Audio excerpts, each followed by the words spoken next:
this was a question that Dr. Curry was hoping that we could slip in. You talked a little bit at the beginning of the program about some of your earlier thoughts and conversations that you were having with regards to intersectionality and whatever privileges black males might have on the basis of gender and then being mistreated as victims of racism. He wanted to know, can you kind of describe how maybe some of the shifts in your understanding or your thought, your view on this from where things started to where you are now? Okay. Two different thoughts. So, Ramon, the second thought is really about some of this later work that really talks about agency, and I want to get there. But I want to start with this notion of male privilege. And I guess I would probably disagree with Dr. Curry a bit, although I couldn't give you concrete examples. I do think that black men do have access to some limited form of male privilege. That they benefit from male domination. And so male domination, this concept is, I think, very similar, that men as a group subordinate women as a group. It would be how I might start. And black men, though this is much more problematic, and there are a lot of other intersecting factors and axes of power in how they exercise that privilege, or the extent to which they can use that privilege. I do think they have male privilege. So I was listening to his quote in the beginning, and I thought about him. I had this argument with Derek Bell over one of his narratives. I think it was probably the 27th year. He and I got in a really big argument about this. And yes, and Patricia Hill Collins makes this point as well. She says a lot of times what you see in terms of employment, and I'm going to go back to the employment context, in terms of employment, that you find a high percentage of unemployment among black men, because black women could always get a job as a domestic. So they, a lot of times, had jobs where a percentage of black men did not have jobs. But their jobs were kind of on a lower rung. They were had lower wages. They were often service jobs and that sort of stuff. I think we see that kind of throughout the society. So when I think about the legal profession, for the longest time, and I think that is shifting now a bit, not sure, but certainly at the time I was having this argument with Derek Bell, it was very clear, and I did the research and brought it to him, and said, so if you looked at the legal profession, look at kind of who are the stars in the academy. And go through a lot of different fields. What you will find is those stars, those people who, for whatever reason, have been kind of allowed to rise in those arenas, they have been men. They have been men. So when we look at kind of the highest echelons, if black people are present, then it's black men who hold those positions, not black women. Now, that may be shifting some, but that was certainly the case at the time. And so while more women, you might have actually found more women in the academy, and all of those really kind of fancy spots and fancy places and with much higher salaries, not $3,000, but much higher salaries, what you saw were black men. So I think you do see kind of structured privilege in that sort of way. I also think, and I talk about this a little bit in the article I did, which is now 10 years old. I think there's some newer research and some newer thinking on this. But in terms of black communities, I think that black men and black male issues are oftentimes centered to either the exclusion or at least to the kind of limitations or diminishment, that's the word I guess I was looking for, to black women's issues. That black male issues in black communities are often centered, and that's a function of male privilege. When you look at the few institutions that are in our communities, I think what you will find, and that too may be shifting some, is that you will find at the higher levels black men. Function of male privilege. Black male privilege. Had to pause for the black male privilege. The Cows, Gus T. Renegade, in for another broadcast, hopefully to share constructive information on the system of white supremacy. Today's date, Monday, July 22, 2024. So I have been told. Broadcast for today. Wow, sometimes you get those little signals from the creator. Lots of them, but one for sure. Make sure I get it now just so that I do not forget. Man, I mentioned Patrice Lumumba after the Seattle International Film Festival, didn't I? Raved about that documentary. Lo and behold, Patrice Lumumba pops up in the book we are discussing today.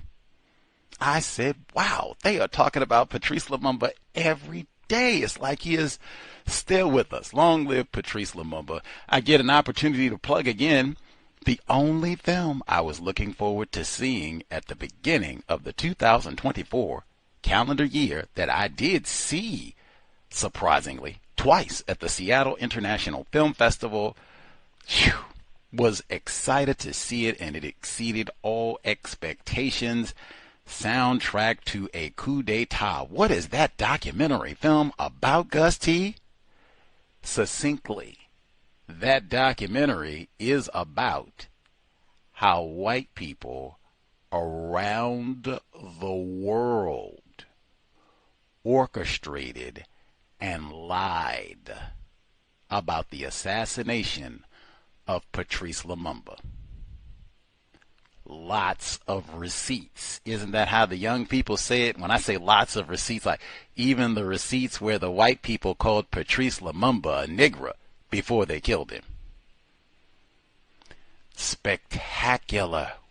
And then why is it called soundtrack? Because the main focus is how white people orchestrated and lied about the assassination of Lumumba, but soundtrack because a part of the lie, they sent black entertainers, Louis Armstrong and the like, sent them Abbey Lincoln, sent them around the world, including to the Congo, to pretend that they didn't have a Negro problem, practice white supremacy racism, when they did.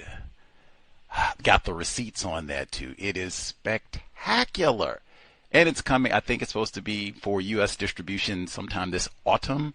So now you've been told again, just because Patrice Lumumba popped up staggeringly in the book we are discussing today. Long live Patrice Lumumba. And just because next month is August, one of the signature subject matters we've done on this broadcast over the years, Hurricane Katrina, the levee failure, and all the subsequent years of white supremacy. It'll be 19 years next month. And that was mentioned in the text too. We started from day one with our coverage of Hurricane. Well, not day one, but from day one when we got back on the air 15 years ago. We were covering Hurricane Katrina and stuck with it. Wow. A.C. Thompson, way back when, he was a guest on the broadcast. He said there were at least 11 suspicious deaths during Hurricane Katrina and the subsequent looting and all the rest of it. There were 11 suspicious deaths, at least. Bullet hole in the head, corpse set on fire type of a thing.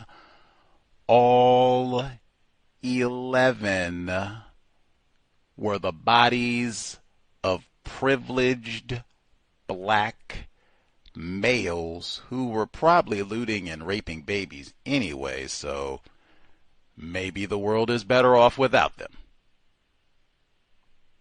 Any hoodles, our broadcast for today, one of the subject matters that Gus T., I said this some years back, I greatly it was when we read Pam's book, the late Pamela Evans Harris, when we read Black Love is a Revolutionary Act, and she name-called and cursed black males and called them feverish for white women in a book called Black Love is a Revolutionary Act. I said, wow, this is like rife with black misandry. And we had black people by the boatloads call in and get mad. What do you mean? And she is like cursing out black males and name calling and greatly underestimated this component of white supremacy racism. So we have tried to compensate ever since. This here book, I routinely do a subject search to see what material has been published related to black misandry. That is how we found our broadcast for today. I got the book. Frequently what I do now, since we've been on the program for 15 years plus and accumulated 2,000 plus programs, now what I do is I flip to the end of the book and I look at the references. Let's see, who are they citing in the book and how many of these folks have hung out on the cows at some point. Wow. I think this book, when we had Malcolm Harris as a guest on the program earlier this year, we talked about his book Palo Alto. I thought that one pretty high up there. I think we talked about the dissertation, The Politics of White Violence, David Sean Lee. That one was also pretty high up there. David Sean Long. That was also pretty high up there with a lot of references. I think the book we're discussing today will eclipse them all with the number of citations who have actually been, or people cited who've been guests on the cows. This is when I can stand by work. So what have we done for 15 plus years of broadcasting from the references for today's book? Douglas Blackman, Slavery by Another Name, 2010.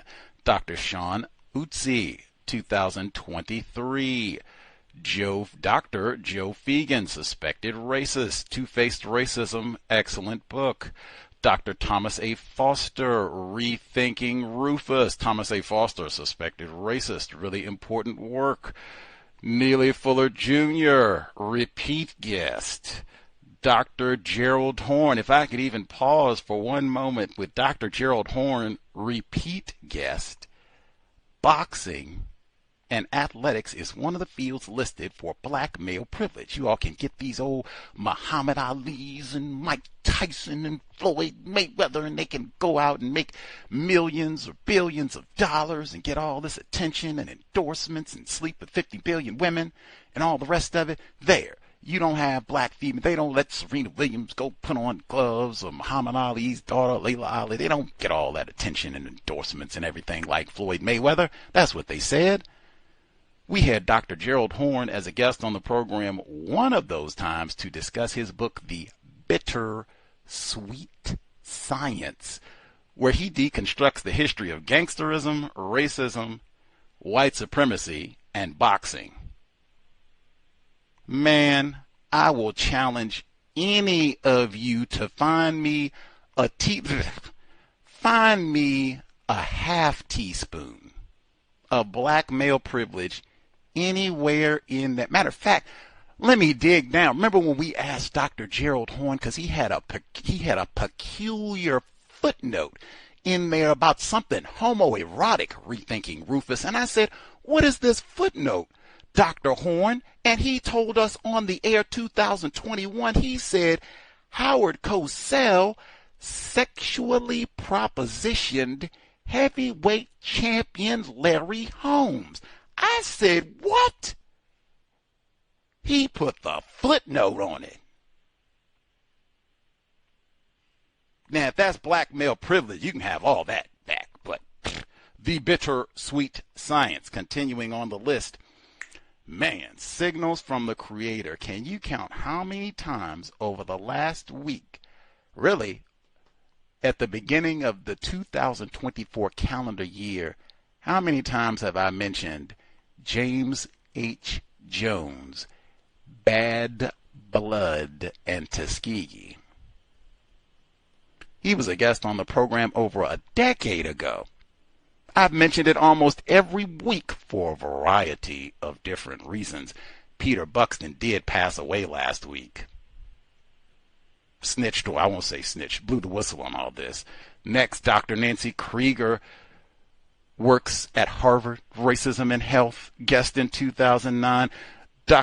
Professor Douglas Massey, white man, was with us last year. He talked about how in the banking crisis of 2008, white people in the financial industry sat down. He had it in quotes. They said, black people are dumb, they're ignorant, they're stupid, they have no financial literacy. We will take the lint out of their pockets. And they did. And I asked them, I said, dang, they didn't have nothing in here about black people or skeptical about white people, and we're going to have to get some black tellers and things to go, and we're not going to be able to, because they're going to be like, oh, you trying to scam me? Nope.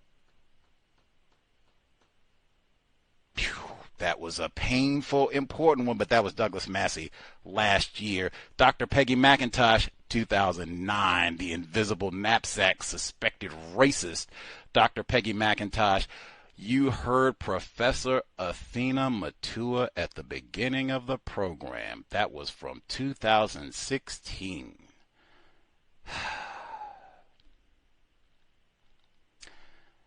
Continuing, Dr. Paul Ortiz, he was a guest on the program the end of 2020. We talked about his book, Emancipation Betrayed Election Violence in Florida. Might have some of that this November. Becky Pettit, she wrote the book Invisible Men, about the numbers of black males who end up being incarcerated, not counted, when they talk about all the racial progress we've made. Dr. Thomas Shapiro, he was with us in 2009. We discussed his book, The Hidden Cost of Being African American. Dr. Melissa Stein, The Measuring Manhood. We talked about black male patriarchy, the mythology. France Windance Twine, she was a guest on the program in 2011, important for many reasons. Dr. Frank B. Wilderson, repeat guest. Toon Van Dyke, guest, joined us live from Spain in 2011. Dr. William A. Smith, racial battle fatigue, joined us in 2017, days after President Trump, or he was at that time President-elect Trump had just won the election. And rounding us out, Dr. Tommy J. Curry, who wrote the introduction for the book we are discussing today, 9-time guest on the C.O.W.S, and Dr. Frances Cress Welsing, 31-time guest at the C.O.W.S. Whew, I was exhausted. I contemplated not even doing an introduction, just saying, wow, we should be super familiar with the concepts in this book, especially if you have been listening to the C.O.W.S for any length of time. So what is this book that is talking about all of this and all these people that we should be kind of familiar with? Black Missandry 101. That's how even Dr. Curry would write the introduction. That book, just published last year, Black Men and Racial Trauma, Impacts, Disparities, and Interventions. Lots of great information. Lots of great folks mentioned that you should know. So happy to have them joining us live on the program. Hopefully we can add a book to folks' library and then learn some great information while we have him with us. Our guest for the evening, joining us live, Dr. Yamonte Cooper. Dr. Cooper, are you with us, sir? I'm here. Thank you for having me. Oh, awesome. Thank you so much for joining us, Dr. Cooper. Make sure I give out the website so folks can nab their copy of the book and such.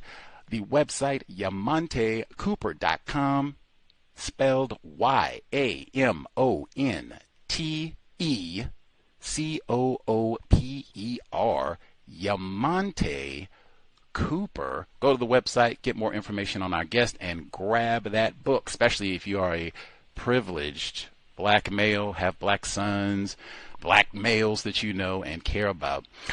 Thank you so much for sharing a bit of your Monday with us, Dr. Cooper. For our listeners who do not yet have a copy of your great book, any information that you would like to share with us about the work that you do, sir? Sure. It is available on Amazon. It's available on the publisher's website, which is routledge.com. Awesome. And the work that you do personally as a counselor, any background information you would like to offer as we get started? Sure. I'm counseling faculty at a local college. I also am a therapist in private practice, and I also am an adjunct professor at a local university. Spectacular. For folks who've not seen your images at your website, you are classified as a black male. Is that correct? Correct. Awesome, awesome. I guess to get started, before we get into the book, we're talking about racism and all that. What is your definition of racism? When you use the term racism, what do you mean, Dr. Cooper? Well, in the book, I provide various definitions, as most people I find don't really know what racism is, and you could speak to various people and they provide different definitions. And so basically, racism is the ability to discriminate against a group in a way that fundamentally alters their life. So having the ability to affect a group and their life chances, their life prospects as a result of being in power. Okay. I'm paraphrasing. I just want to make sure that I got the gist of your meaning of racism. So, meaning you have the ability to discriminate against a group to meaningfully impact, restrict their quality of life. Is that kind of the essence, paraphrasing, of what you said? Sure. Your discrimination can impact the life chances, the livelihood of a group as a result of the position that the person is in, which would be a position of power. They have institutional or structural access where they can make decisions that determine outcomes for groups. Got it. Okay. As you understand things, are black people able to practice racism against white people?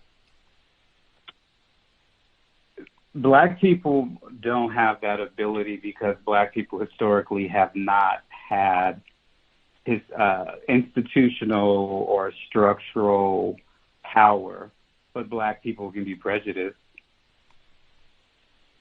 But historically, black people have not had access, institutional or structural access, where they can affect the outcomes of a group of people.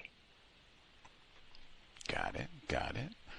To your knowledge on the planet, is there a group of people other than the people classified as white who do have the power, ability to practice racism according to your definition? Is there a group other than people classified as white who currently have that ability to practice racism? You can certainly argue that other groups do because they have institutional or structural power where they can affect the livelihood of groups. And so if there's a group that is in charge of an institution that is not white, that is very much it's very much a likelihood that can happen. And those things do happen. So it's just not that white people are the only ones that have power, because there's other groups that have power, that have institutional, that have structural power, and who are put into powerful positions, who are agents of institutions, and they're able to affect other groups. Okay. Much obliged for your response. I'll process, see if I have any other questions on that one.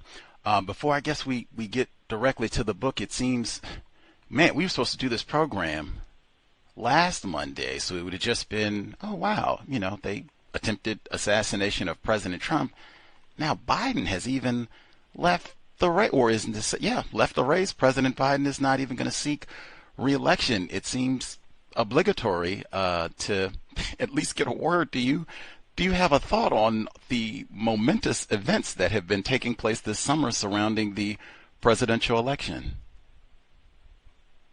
I don't really have any point of view about it. I'm watching it unfold just like everyone else. Amen. I feel you that it has been a spectacle daily. We'll see how things unfold. With, I guess, getting specifically to the book, I'll make sure I give out the title and encourage folks to, go get a copy if you are interested in learning more about Black missandry. So end of 2023, the book just came out, Black Men and Racial Trauma, Impacts, Disparities, and Interventions. What was your primary objective for writing this here book, Dr. Cooper? The primary objective for me was noticing there was an absence. There was no resource that I could go to that really spoke to the experiences of Black males, and also how to address the things that Black males experience during their lifetimes. And so that was really the motivation, is that the way that my mind thinks is I often notice patterns, and I notice patterns of behavior. I notice when there's an absence or there's a vacuum of something that's missing. And as a Black male and also as a therapist, I noticed that there was no resource that I could go to that really spoke to the experiences of Black men, Black males, and also the mental health aspects of the things that Black males are made to really navigate and live and die through.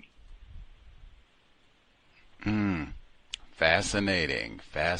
So your work as a counselor, as a therapist, helped motivate creating this book. That is, wow. Okay. Were you working with Black clients prior to this book being published? Yes.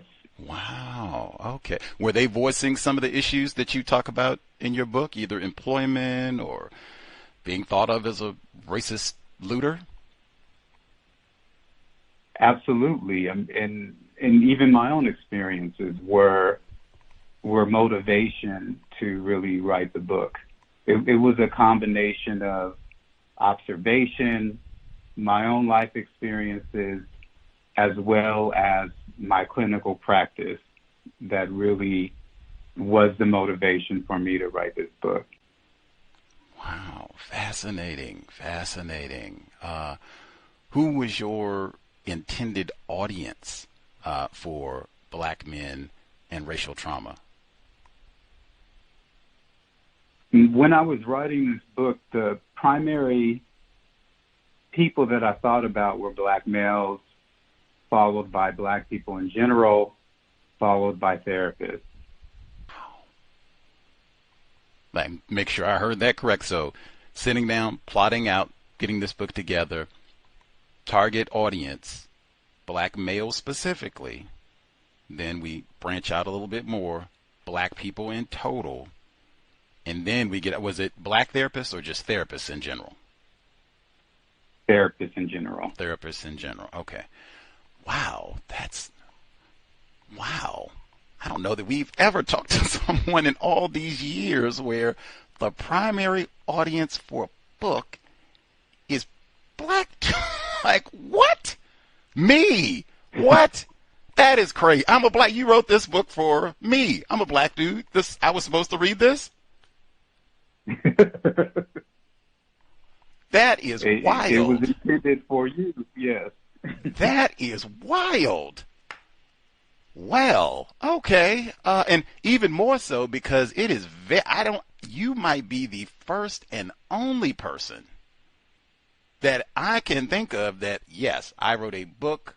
My target audience was black and what they call lay people. They might even say lazy with black people, but lay people, not in the academy with lots of degrees and doctor this and all that and, for the rest of it, which I can see, what have you, but just regular folks living their life, better understand racism and why you are thought of as a rapist and looter. Wow. Did you tell your publisher this? Yes, but I think they of course, they had something else in mind, but I was very clear with them who I was intending this book for initially. Wow. Who was your editor? Was it a white person or a non-white person? It was a white person. Wow. Did you all have any tussles around, things that you wanted said or language that you wanted to use, or were they accepting? That's an interesting question, because I know that one of your questions revolves around, did I receive any opposition around focusing on anti-missandry? And the interesting thing is that I didn't receive any overt opposition, but what I did experience at one point, I had to walk away and request to be released from my contract, and all of a sudden there was an issue with the word count in the book, and so that was interesting. So I can't really say as a fact that it has something to do with the content, but what I'm clear about is that when you write about these sorts of things in the way that I write about them, you will receive opposition. And so I did receive some opposition that was attributed to the word count of the book. And I ended up going back to the same publisher because they became more flexible. And you can see that they recommended a different font where you were able to have more words on the page. And I did cut down some of the word count, but not to the degree that I initially was asked to. So I did receive some opposition. Now, what the opposition was specifically about, I don't know. Could it be attributed to the content of the book? It certainly could be. Fascinating. I'm not sure we've heard that one before about word count, that it's too... I guess some people have said that the material was lengthy. You can edit some. That's fascinating. I'll have to ponder on that one a bit too. You used the term anti-black missandry as in your response there. I know we've had other folks tell us about the term black missandry. What do you mean, Dr. Cooper, when you say anti-black missandry? Basically, just what it's been defined as by William A. Smith and Tommy Curry. And essentially, it's to just shorten the definition would be just the hatred of black males. The hatred of black males that you find throughout various disciplines, that's normalized throughout society, and it includes the demonization of black males, the targeting of black males. And that's what I would sum it up as the definition. It's specific targeting of black males, and the outcome is the marginalization of black males, essentially. Okay. Hopefully. If folks have any, confusion around that concept or what have you, feel free, *61, put a hand up. We'll nab your hand. When you start getting into the specifics, there's so many details in the book, so many footnotes. I read a long list of citations, so there's lots of data to support with the material that you present in the book with regards to anti-black missandry. And you get into, pretty early in the book, some of the health ramifications of Tuskegee syphilis experiment and beyond. You get into some of the health ramifications for black males specifically, and some of the data was, I mean, I shouldn't read. This is on page 30, racial discrimination and health. Racial discrimination and internalization of negative group attitudes are both risk factors for cardiovascular disease among black Americans. High levels of racial discrimination and implicit anti-black bias have been correlated with hypertension among black men. Bennett et al. Found that black men who have been exposed to an ambiguous scenario compared to an overtly racist scenario experienced more negative affect reactivity. Routinely ambiguous racial discrimination presents itself as everyday racism.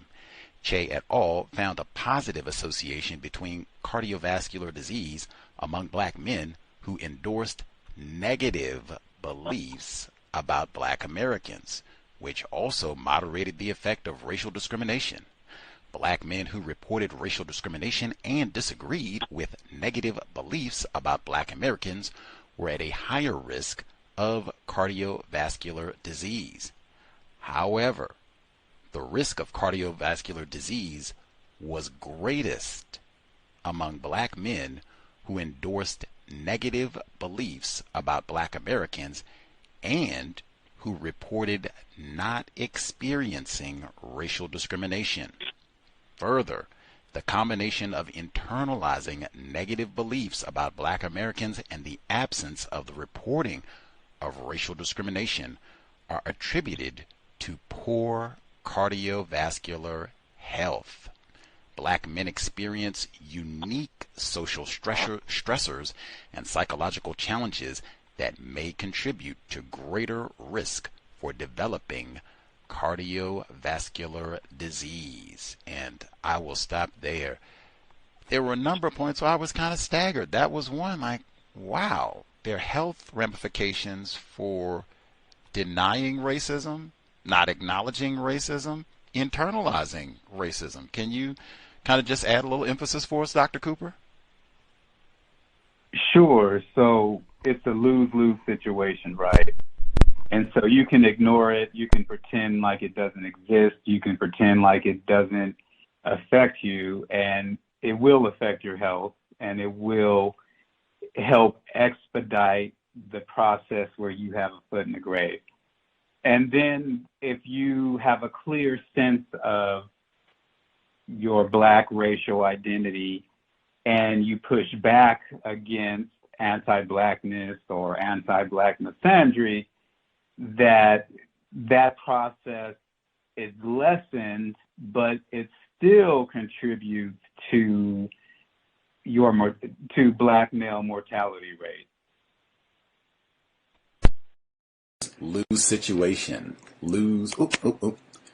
Just lose proposition. Lose proposition. It's right on page 33. Che et al. Found a correlation between Google searches containing the N-word and black mortality rates of black Americans aged 25 and over. Their research reviewed area racism, which was the proportion of Google searches of the N-word in 196 designated market areas out of 210. I mean, he goes on to give more details, but I mean, wow. That's even one where I have to kind of sit and how to read again that a correlation between Google searches containing the N-word and black mortality rates of black Americans age 25 and over. Wow. How did you, when you read this study, what were your thoughts, Dr. Cooper? Sure. And just to reframe when I said the lose situation, if you push back and you confront and you don't internalize, you potentially will be able to walk away with having some sort of dignity in a way that you probably won't if you pretend like these experiences don't happen or if you internalize them as being your fault. So being able to push back against these experiences potentially will help you to maintain your own dignity, your own sense of worth, and of course, the mortality rates are lower when you push back against anti-blackness or anti-black missandry as opposed to internalizing those beliefs or pretending like they don't exist. So moving on to the next question around the Google searches and the N-word, and the N-word with the GGER. So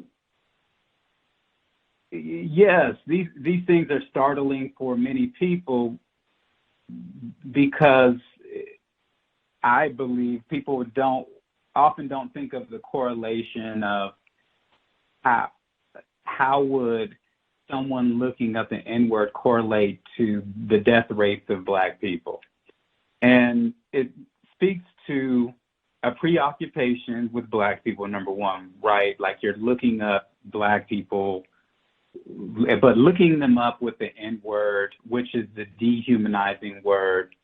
And so you're looking up Black people through a dehumanizing lens and not viewing them as human, but viewing them in a dehumanizing manner and obsessing over them because you're looking them up, right? And what's the motivation to look up Black people in this dehumanizing way? And there's a lot of arguments. One is that it affirms whiteness, it affirms white identity, and it speaks to a preoccupation with Black people and Black men specifically because the N-word has historically been primarily attributed to Black maleness.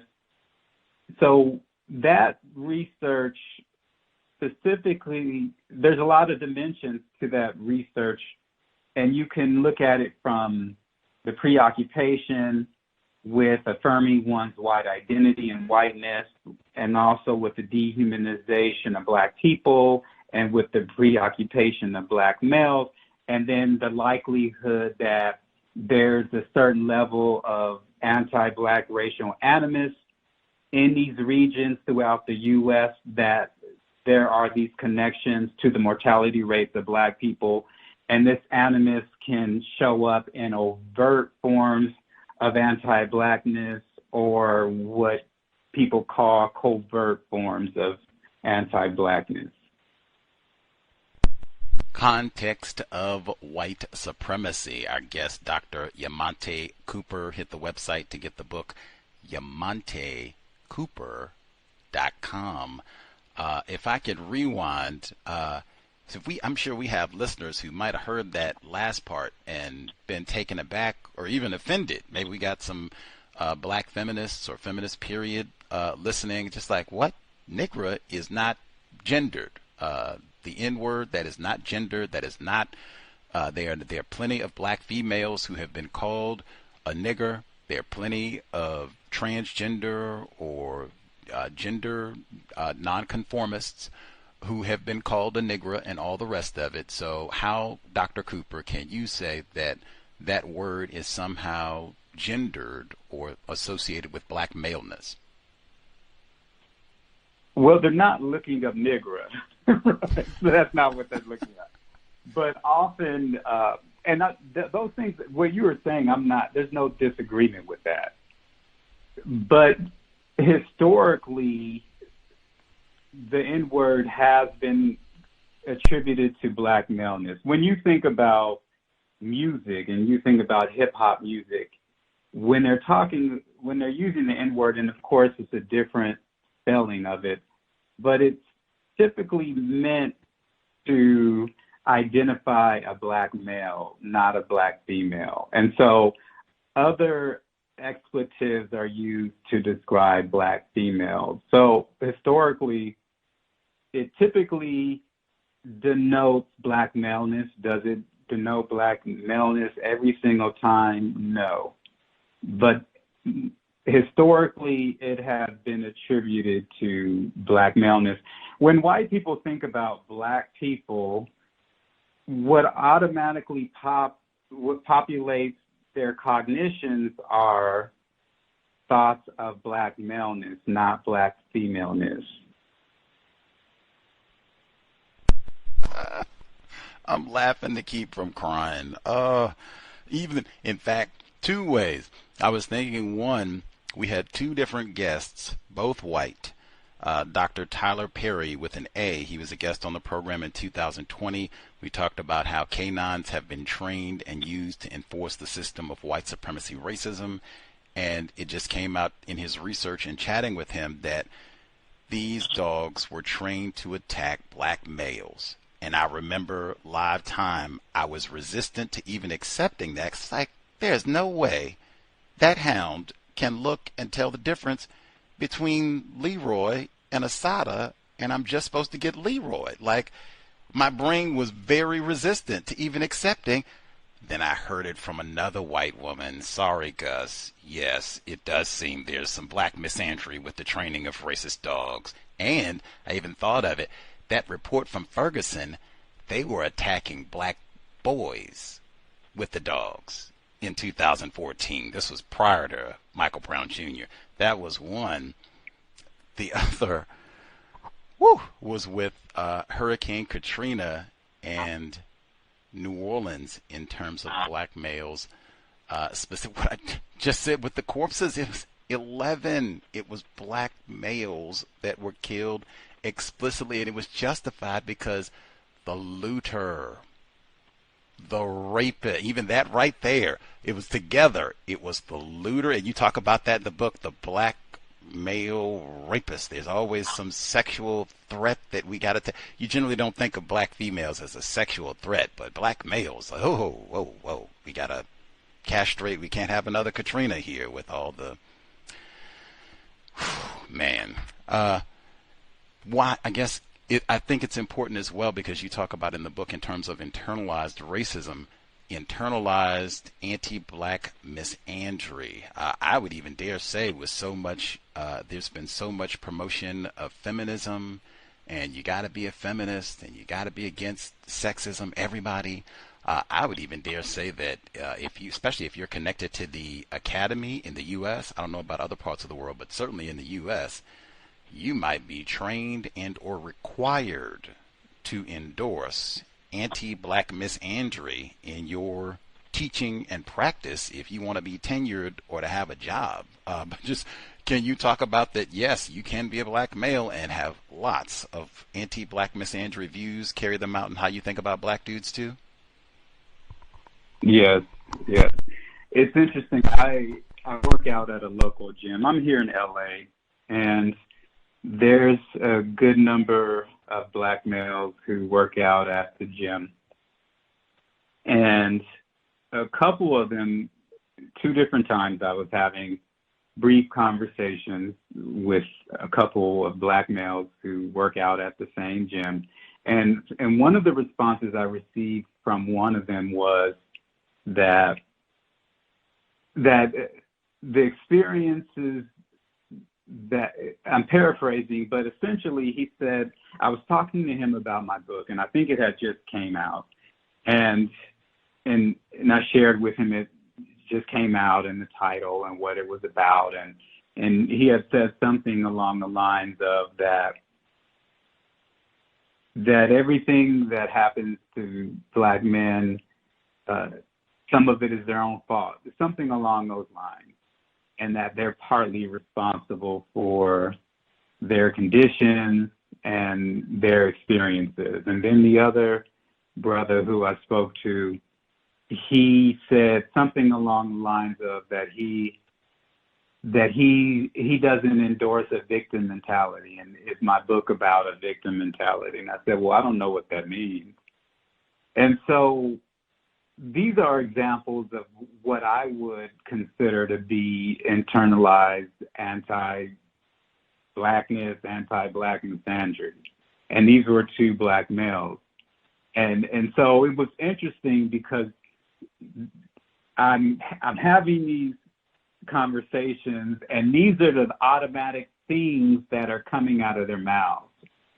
And so it's interesting to kind of just to see these reactions and to hear these things in real time. And so when I spoke, I'm just mentioning the title, it's like I noticed people immediately getting triggered. And then they have an automatic reflexive response. And often what comes out of their mouths is a demonstration of internalized anti-black missandry. I had to put my head down for a moment, Dr. Cooper. I was laughing, but it was one of those laugh to keep from crying. Let's ask this. So let's see. Can we change one, or let me see if I can do it. Okay. Let's change one word in the title of your book, and let me see if you think you would have got how the response would have been. So if you wrote the book, Black Women and Racial Trauma, Impacts, Disparities, and Interventions, do you think they would have, how do you think the response would have changed? From the two men that I spoke to? Yes, sir. Yes, sir. It would have been a different response. It would have been a response probably that had more curiosity. It would have been a response that probably there was more compassion. That is sad. Oh, that is so sad. That's what I mean about it. It's like I said I drastically underestimated the strength, the intensity of anti-black misandry, even amongst individuals who are classified as black males. I mean, wow. And you said you wrote this. Did you tell them I wrote this book for you all? Did you tell them that? I just listened. I'm pretty good at listening. I'm a therapist. I listened. And with the first example, I pushed back with the things he was saying, and I knew that he was coming from a very black bourgeois perspective. And so I just pushed back against the things that he was saying, how they were erroneous and that's not accurate, and how there can be black people who can be problematic, who also marginalize black males. And then with the second example, I just said what I mentioned a little while ago, is that I don't know what that means. And so that kind of was disarming. And then we started having a conversation. And so it was very interesting from there. The victim mentality, I love that one too. I hear that one so frequently that I don't subscribe to the victim mentality, Gus T. I don't go around and that one, and the blaming the victim that, you, Leroy, if you would pull your pants up, if you would just get a haircut, and talk right, speak proper English, take those gold teeth out of your mouth and stop listening to Kanye West and, behave and go to school and all of that, things would be better. Like, man, Patrice Lumumba was never sagging. What was the problem there? He spoke French, English. What was the problem there? Get out of here. And they don't do that for other groups. They don't go around. It's just Leroy. I don't even hear that with black females, where it gets justified that you did something to warrant being castrated. Leroy, even black males think this. Oh man. And like Native Americans don't speak about their victimization in that way. Jews don't speak about their victimization in that way. And so what I noticed is that is unique to us because we've been told that something is wrong with us and that the conditions that we are made to live and die through is our own doing. That is a pretty common one. Woo, man, Dr. Yamonte Cooper. Now, I've heard lots of pushback, and for some time as well, we've had people who've called into the program and got rowdy about it, and I've heard it with other people as well.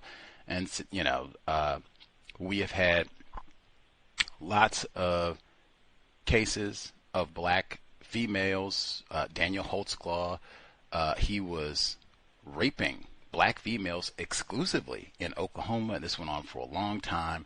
Many other cases where police officers have terrorized black females, and we've had folks who have said, hey, it's not just black males who are abused by enforcement officers. And you take time in the text to point out just the data in terms of the number of black males who are stopped, abused, terrorized by enforcement officers in comparison to the number of black females. And it is rather staggering, I guess I shall say. Why do you think it's important to kind of point out the, I don't even know what to call it, just staggering disparity in the amount of state-sanctioned violence that is specifically targeting black dudes? Because often the experiences of black men are absorbed into black people's stats. The stats of black women are disaggregated, but not black males typically. And so it's important to begin to make the distinction. Many black feminists have already begun to make the distinction about their experiences.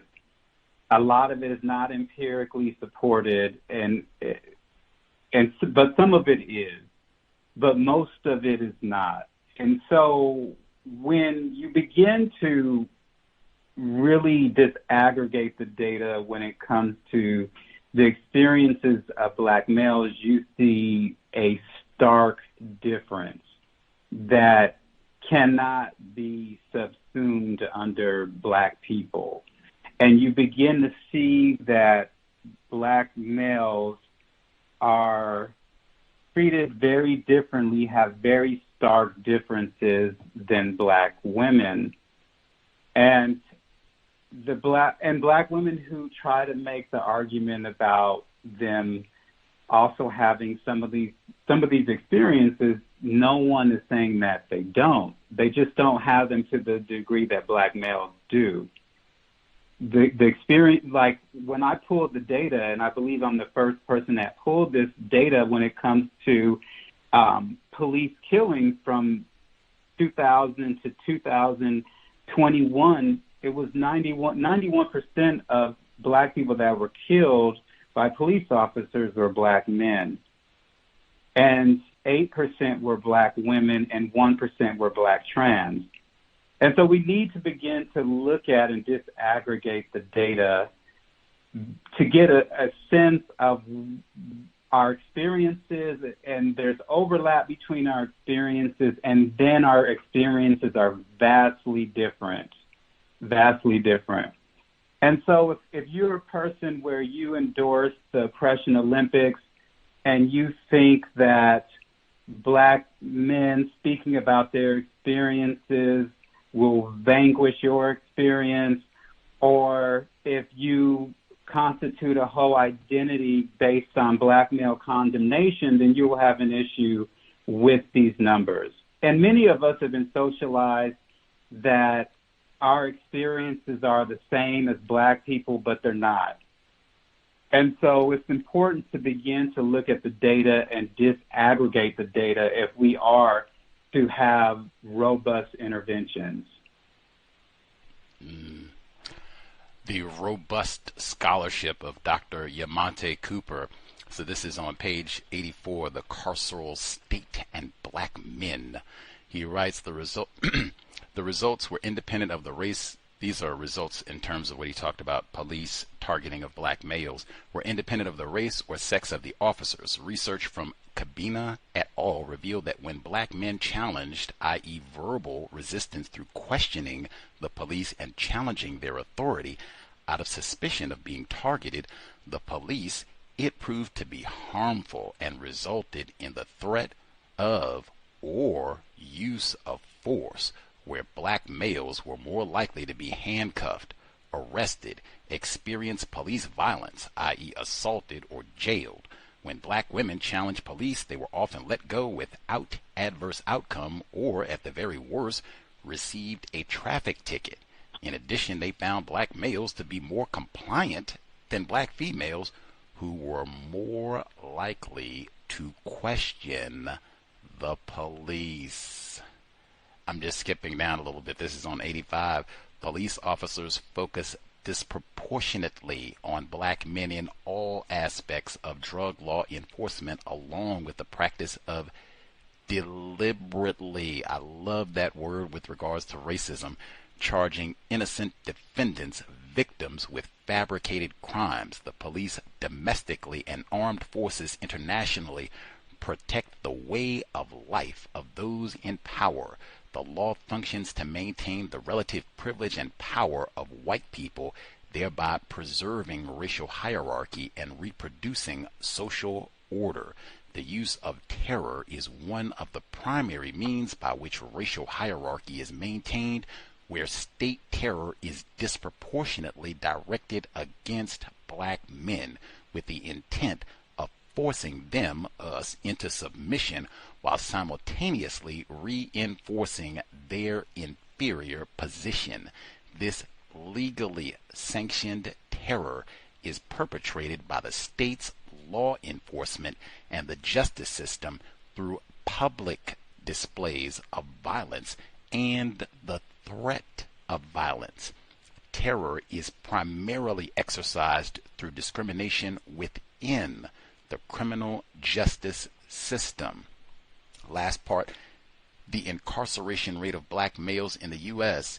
is 4 times the rate of incarceration of black males in South Africa during the apartheid regime. Powerswat and Quinn discovered that Wisconsin, RNC, had the highest incarceration rate of black men in the country. In addition, they found that more than half of all black men in their 30s and 40s in Milwaukee County had been incarcerated at some point. It was discovered that over half of Wisconsin's black neighborhoods are actually prisons. That's where we'll stop at. They had a BBC report that said Wisconsin locks up more black dudes than anywhere in the world. RNC. I was staggered at many points, Dr. Cook. That is amazing scholarship through and through. Like Madiba, what? I was staggered at many points. Is anything you would like to offer for that portion, the carceral state and black males? I think you summed it up well with what you read. Outstanding scholarship written for black males. Can you believe it? Let's see. Folks who dialed in with a question for Dr. Cooper. Victim, privileged black male in New Jersey. Did you have a question for Dr. Yamonte Cooper? He wrote this book for you, sir. Greetings, Gus. Greetings, Dr. Yamonte Cooper. Thank you for spending some time with us this evening. This is actually Octavius, not from New Jersey, but it's all good, yes. Basically, one of the things that I wanted to ask you about was the start of this kind of missandry. And does your book cover, like, from the actual movie that started this? Well, one of the movies that really predicated this and started this, the the Klan movie that was put together and was shown at the White House. I think it was the first movie ever made. The name is slipping me right now. Birth of a Nation, and how that, they keep reinventing the image of us in the same light, but they keep doing it over and over again in different ways, like rehashing it, so to speak. And I wanted also for Black males, the health aspect. And when I say the health, I mean how important it is to not just stay mentally healthy, but physically healthy. And I'm talking from working out to eating good food. Like we speak about this on the podcast very often. Get your fruits, get your vegetables, and things of that nature. I wonder if you could just touch upon some of those things as well. And I have more questions, but I want to hear other people as well. So I'll mute my line. Thank you. Thank you. So this didn't start from Birth of a Nation. And so if you read my book, you know that I ground everything that I'm talking about in social dominance theory, intersubordinate male target hypothesis of social dominance theory, there's plenty of research to support social dominance theory as well as the subordinate male target hypothesis. And so basically this is historically an issue in the U.S., specifically after emancipation. And the function of it all is to control the Black male population and to prevent the Black population from gaining any numerical significance through the targeting of Black males. And so the targeting is through different mechanisms, whether it's through incarceration, whether it's through death and killings. And social dominance theory calls it low-level warfare, where racialized outgroup men are specifically targeted for death and downward social economic mobility, so that the outgroup does not gain any access to resources, any access to power, any numerical significance that can become a threat to the in group, which is the white in group of white men and white women who control the surplus resources in the U.S. And you can also look at it from a genocide or gendercide studies, which I also talk about in the book, where there are gender selective killings of the males from those out groups in order to maintain control over that group. And that's really the function of patriarchy until feminists changed the definition of patriarchy. Patriarchy historically have been the in-group and how they maintain power and control over resources and how they interacted with the out-group. And how they interacted with the out-group was usually through targeting of the males of the out-group. So you mentioned social dominance theory. That's a Jim Sedanius work. Yes. I think. Yes. Is the main book that you did for the research, is it the social dominance theory book that he put out that you're referring to, or is there another work that we should read as well that might be, interesting as far as that goes? I would recommend to start with the book that he and Felicia Prado put out in the late 90s, which is the only book on social dominance theory.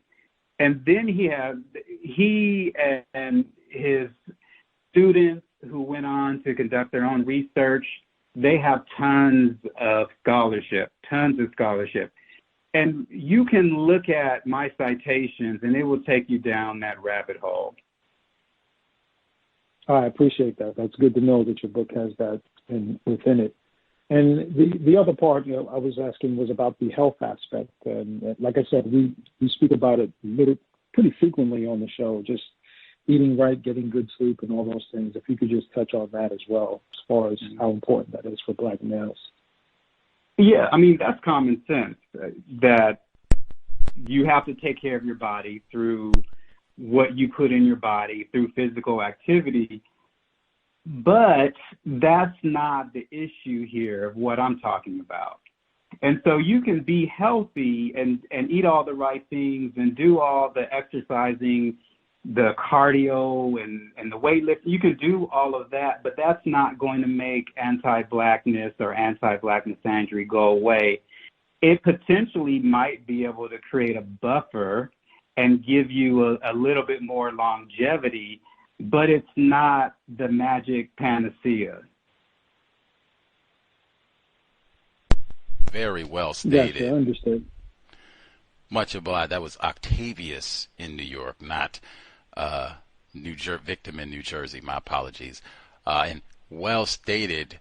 Just within the last few days, we had the father of Kobe Bryant, Jelly Bean Bryant, Joe Jelly Bean Bryant. He passed away at the age of 69. And I said, wow, so you got two black males, 2 generations of NBA wealth, and neither lived to age 70. And that's the super, I mean, how much more black male privilege can you get than Kobe Bryant? Our caller at 2262. Did you have a question for Dr. Yamonte Cooper? I think this also, he wrote this book for you. Get your copy. And just a quick comment with what you said. I mean, and I talk about it in the book, black men don't live that long. And that it's not, I mean, you're lucky if you make it to 60. So, and during COVID, black men lost 3 years of their life expectancy. Less rapists to be around, I think, is generally the way most people would feel about that. We did not need Leroy around for those extra 3 years for them to be looting and raping, so whoopee, right on. Might even be lots of people classified as black, male, female, who also think the same, or at least, I'm ambivalent. Got it, really. Leroy doesn't do too much for me. Oh, not funny. Well, I mean, the truth is that people don't really care about black men, or black males specifically. And so black males dying, whether it's quote unquote natural causes, but it's an early death, or if they're killed by the police, or it's community violence or what have you, it's so normalized that people are numb to it, and people ultimately don't really care because they don't value black men. They don't value black boys. They don't value black males in general.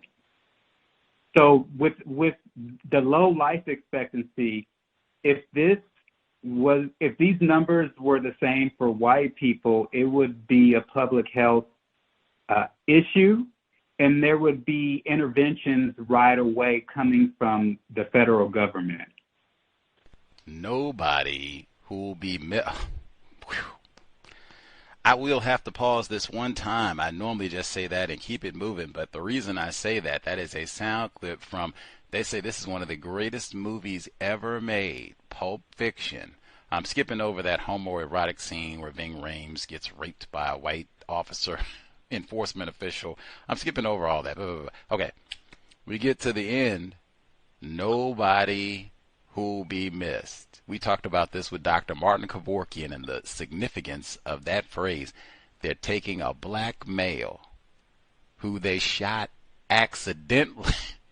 They blew his brains out accidentally, and the result, they're going to stuff him in the trunk of a car and toss him in a junkyard, and the final word is no one who'll be missed. Dr. Kevorkian was with him. He's just, wow, that is just so, like, everybody has a parent, right? Like at least a mom, at least one person. Yes, we do actually miss and in a junkyard. That, one of the greatest movies ever made. Nobody who'll be missed. That is the black male experience system of Patrice Lumumba, we can't even have a proper burial. Nobody who'll be missed. 2262, did you have a question for Dr. Cooper? Yes, may I be heard? Yes, sir. Yes, sir. Thank you for taking my call. Greetings to the C.O.W.S listeners and callers, and greetings to Dr. Yamonte. Thank you for taking time to speak to us. I appreciate your time. My question is, from your studies and you're accumulating this data, do you see it, I guess, these disparities coming to a head where there is a, I guess, drastic change in the way Black people, Black males specifically, think, or do you think it will take some more programming to get, I guess, significant changes? Yes, so I recommend macro and micro interventions. And one of the macro interventions that I believe is imperative would be reparations for Black Americans who descend from U.S. enslavement, where Black people are taken out of being a bottom caste and have access to resources, and their lives are fundamentally altered as a result. And so that's one of the interventions. There has to be robust policy and intervention. Thank you for your answer, sir.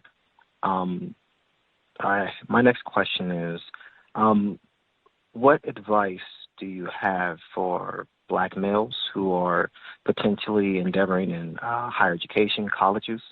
What advice do you have for them who, I guess, understand Black missandry, who understand the disparities that Black males face when they're confronted with institutions like for college, with people who push back against that type of information? What do you think they should do? Do you think they should engage in these types of arguments, or should they just go along with the talking points just to receive that piece of paper so they can move on to other endeavors?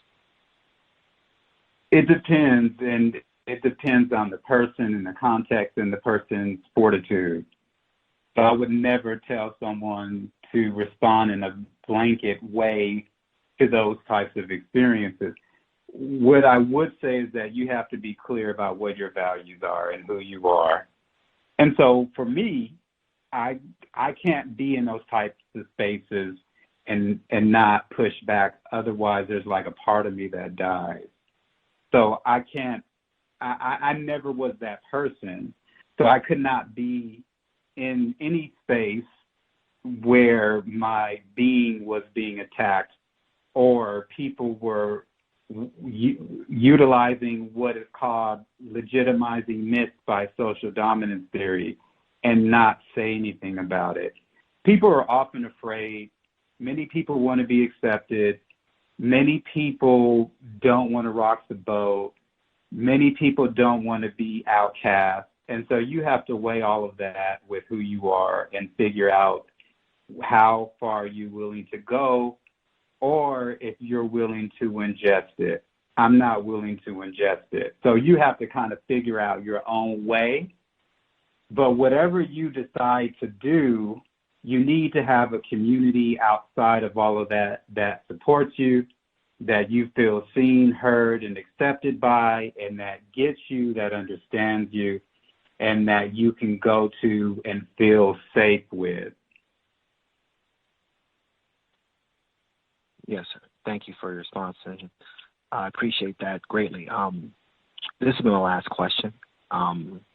What, I guess this is similar to the one I had about the colleges, but this is when in regards to, I guess, care mates and quote unquote family. What advice do you have for Black males who understand this type of points and push back against families who don't understand or don't recognize the issue? With family, it depends. Yes. If it's family members who, because everyone is not interested. So you have to identify who is who and what is what. And how you do that is when people are genuinely interested in who you are and your experiences, they're going to ask questions. There's going to be an air of curiosity. When people are not interested, they don't listen. They'll talk over you. They'll try to argue with you. And so you'll need to really figure out who are the people that are interested in getting to know you at a deeper level and who are those people that are not, and then move accordingly. Thank you so much for your answer, Dr. Yamonte, and thanks for taking time to speak to us. That'll be it for me, guys. I'll mute my line. Thank you again. Absolutely. I can't believe it. When with black men started trending since we went live, Dr. Cooper. That is the wackiest thing ever. And it connected to the election because they had over the weekend, I think they had something about some hashtag with black women and Kamala Harris and supporting her taking over for President Biden since he's no longer going to seek re-election. But trending since we went live. When with black men. Incidentally, I think that is, I mean, you want to talk about a harbinger of death and destruction. Like, oh, especially given our conversation, nobody who, like, we're going to rally around a black dudes. Okay. Retired firefighter, did you have a question for Dr. Yamonte Cooper? He wrote this book for you. Yes, and I've already went through the time and energy to purchase it. Just one question for the guests. What do you think is the root cause? And I apologize if you've already answered this question. What do you think is the root cause for black missandry practiced by black females and black males? Yeah, absolutely. So there's a bourgeois black population, and I talk about them in the plantation politics section of the book. Most black women are not black feminists, and black women as a collective, you can say they've rejected black feminism.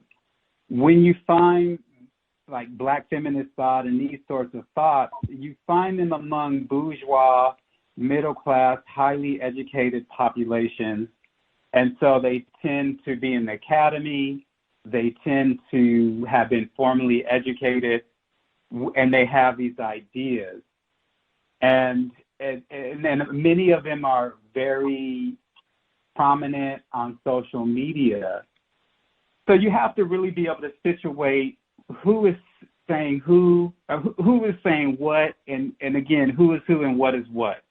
And so you'll notice class differences from very specific ideologies, whether it's feminism, whether it's liberalism. You'll see a strata of middle-class black folks who are formally educated with these beliefs that don't necessarily translate to the experiences of poor and working class black people.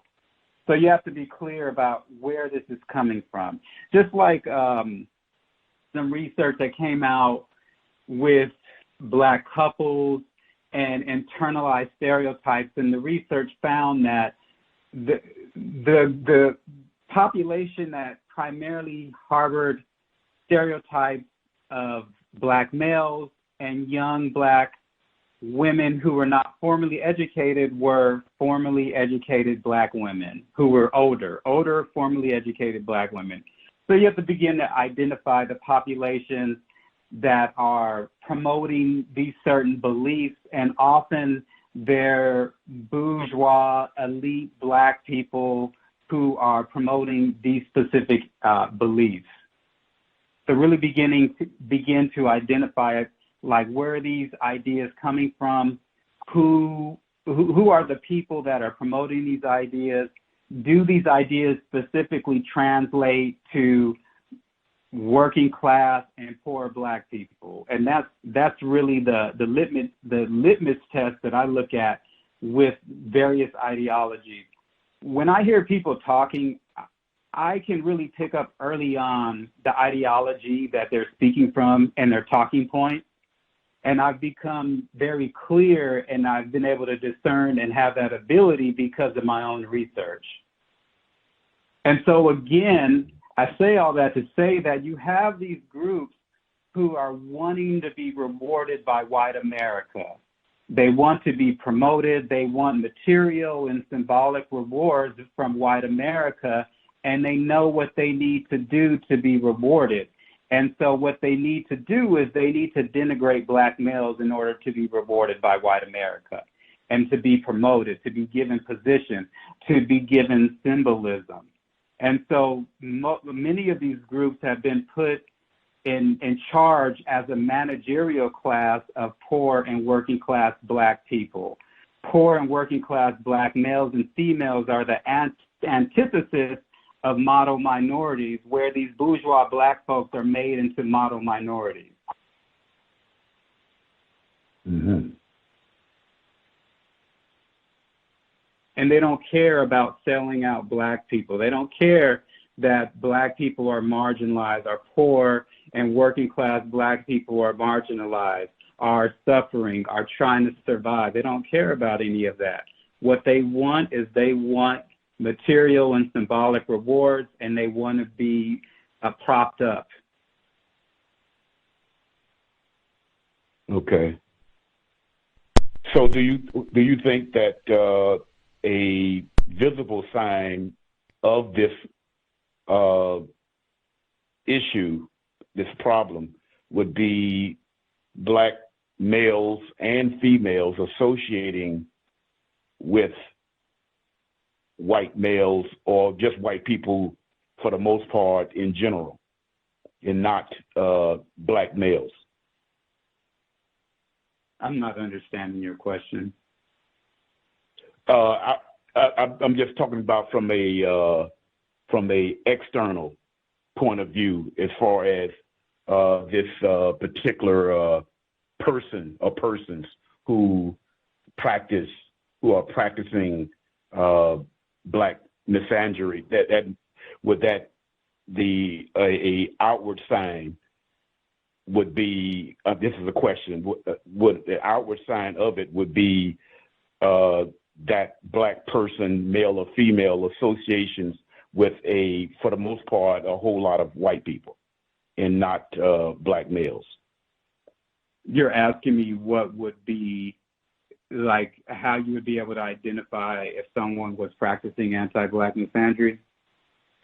Yes, externally, yes. Oh, well, basically it's denigrating black men. It's condemning black men, blaming black men for their condition. It's participating in their marginalization,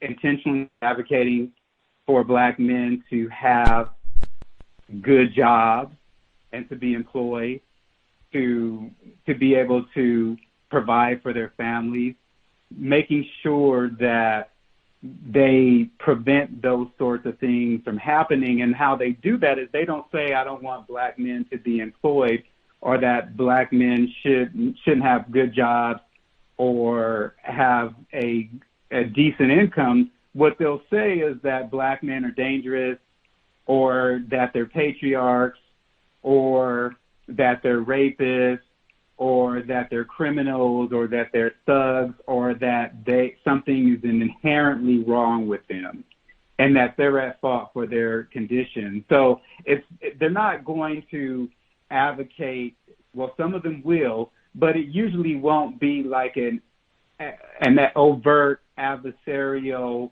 position to resources, but it will come out in ways that demonize black men, which endorses their marginalization. Much obliged, retired firefighter in Florida. What, Dr. Cooper, if I were to push back, the question came up in terms of black people who are rewarded for demonizing black males, and maybe you get a television program or a book or whatever, job, any types of thing. What if folks push back and say, hey, Dr. Cooper, there are plenty of folks who have made lots of money. I mentioned Dr. Tyler Perry with an A before, the filmmaker Tyler Perry. We had many folks who said, hey, he made a lot of money making all those films, making fun of and mocking black females and all the rest of it, that I don't think that Medea character is endearing, and there are lots of other examples of black, don't get me started on hip-hop and Snoop Dogg and the B-word and all that you can make a lot of money and have made a lot of money denigrating black females. What would your response be? I wouldn't disagree with some of those examples, but those examples are outliers. And these are not people that are really in powerful positions. These are people who are tied to white capital. And if you read my book, you'll know that most black people are not wealthy and are not doing well financially. It's reported by 2053 that black people as a collective are going to have zero wealth from 2% wealth. So the idea that black people are running around with wealth is an illusion, number one. And so if you want to talk about outliers, if you want to talk about like anecdotal stories, that's different than talking about a collective. And so like when I came onto the call, I heard someone being played. A woman was speaking, and I think that was Athena Matau. I think you said that's who it was? Correct. And so, yeah, and I'm aware of her. I've read some of her stuff. If you notice when she was speaking about anecdotal stories and saying, I think. She never pointed to any research. She never pointed to any data. She spoke about, I think. So she was speaking from an analytical, internal knowing, which is very problematic, faulty, and even dangerous. If I may humbly add, as a worthless black male, widespread, which I think Dr. Cooper does address in the book, but oh my goodness, that... So she was with us for 2 hours. Prior to even getting in, this is a legal scholar. This is not some homeless person that I grabbed off the streets. Dr. Athena Matua, legal scholar, published reports, cited in his work and such. I had just asked her, same way that I asked you, what do you mean when you say racism, Dr. Cooper? And you gave us your explanation, gave us your framework, no problem. I asked her, what do you mean when you say privilege? Whew. We couldn't even get started. You're a legal scholar. And she even admitted, like, I should have a definition for privilege, especially if you're going to say that there is black men. Like, oh, man. And then, as you pointed out, I think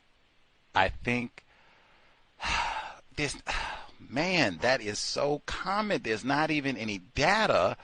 All of this just comes down to, I don't really care for black dudes that much, and I don't really need any time, like, or personal grievances, grudges. But oh man, it's even like, I appreciate so much when you said before, I listen.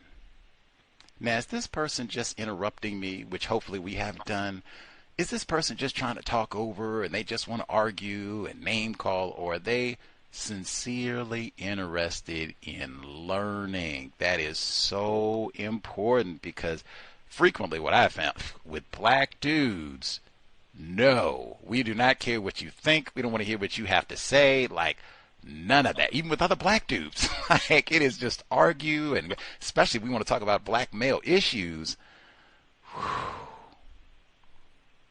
Yeah. Listen, not looking for I'm sorry, were you going to add, Dr. Cooper? I was just going to say that the bar is low, and the bar is low meaning you can make up whatever story you want about black males, and it doesn't have to be verified, and you more than likely won't receive any pushback. And that's part of the academy, especially with black academics, is you can say whatever you want because white people like that.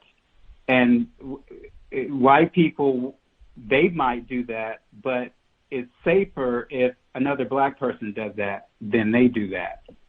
And so the bar is low. You can make up whatever you want. You can use all kind of anecdotal stories. You can talk about your intuition, and that will be taken as fact.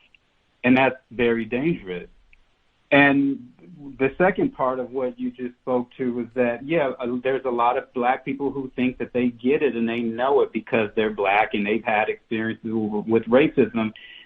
But if you haven't done any research, if you haven't studied anything, lived experience doesn't necessarily translate into knowledge.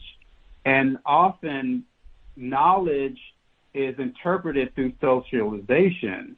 So if you're socialized to think in a certain way, to view things in a certain way, and to only see certain things, then you will interpret your experiences through that lens. So that's another dangerous thing that I've encountered with other Black people who think that they get it. I've had Black students in my classes that I teach, Black psychology, coming into class acting like they know about Black psychology because they're Black, and you'll have white students who will really lean into the material and run circles on them because they're relying on their Black experience as they know about what it is to be Black. And then you find a lot of them are assimilationists, integrationists, and a lot of them harbor and hold a lot of stereotypes and internalized anti-Blackness. So I say all that to say that I don't care if you're melanated or not. I need to know your worldview, your understanding, and your politics before you get a pass. And I think often we give other Black people a pass just because they're Black, without having an understanding of their position, their past experience, their worldviews, whether they've studied, what they read, who they've read, all of that. It's important to know, to get a sense of who is who and what is what.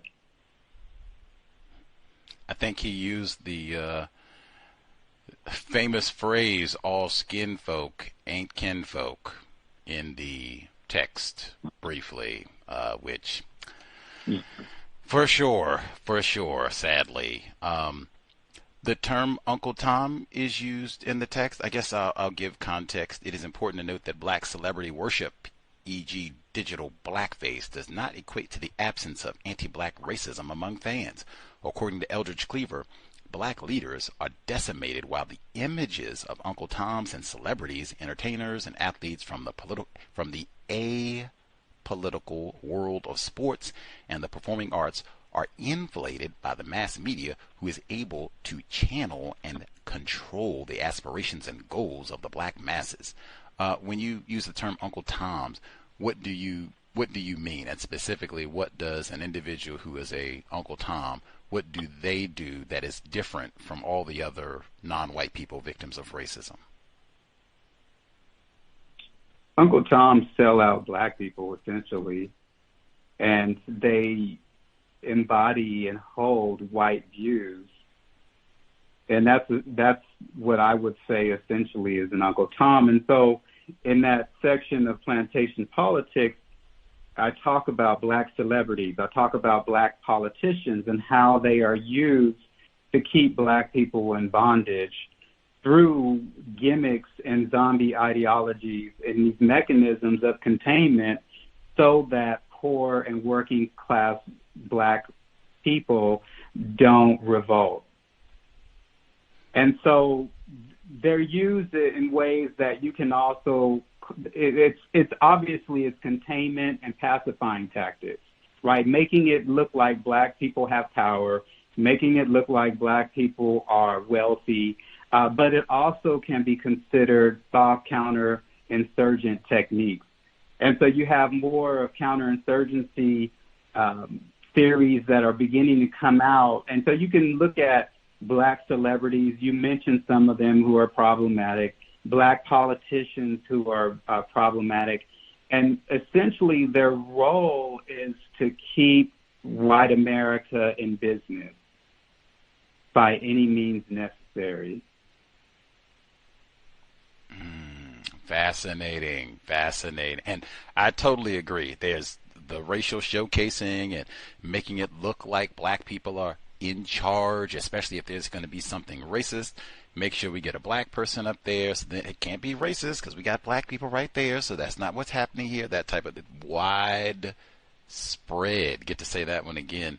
With Uncle Tom's, if I heard it correctly, having these anti-black views and alignment with racist thought, racist attitudes, and how you view and think about the world, is that all of the non-white people to some degree or another? Don't all of us have some anti-black racist views just based on the conditioning that we've been subject to growing up in all this? So let me ask you this: what would that look like? What specifically look like? the views that you are saying that most black people would hold. What would that look like?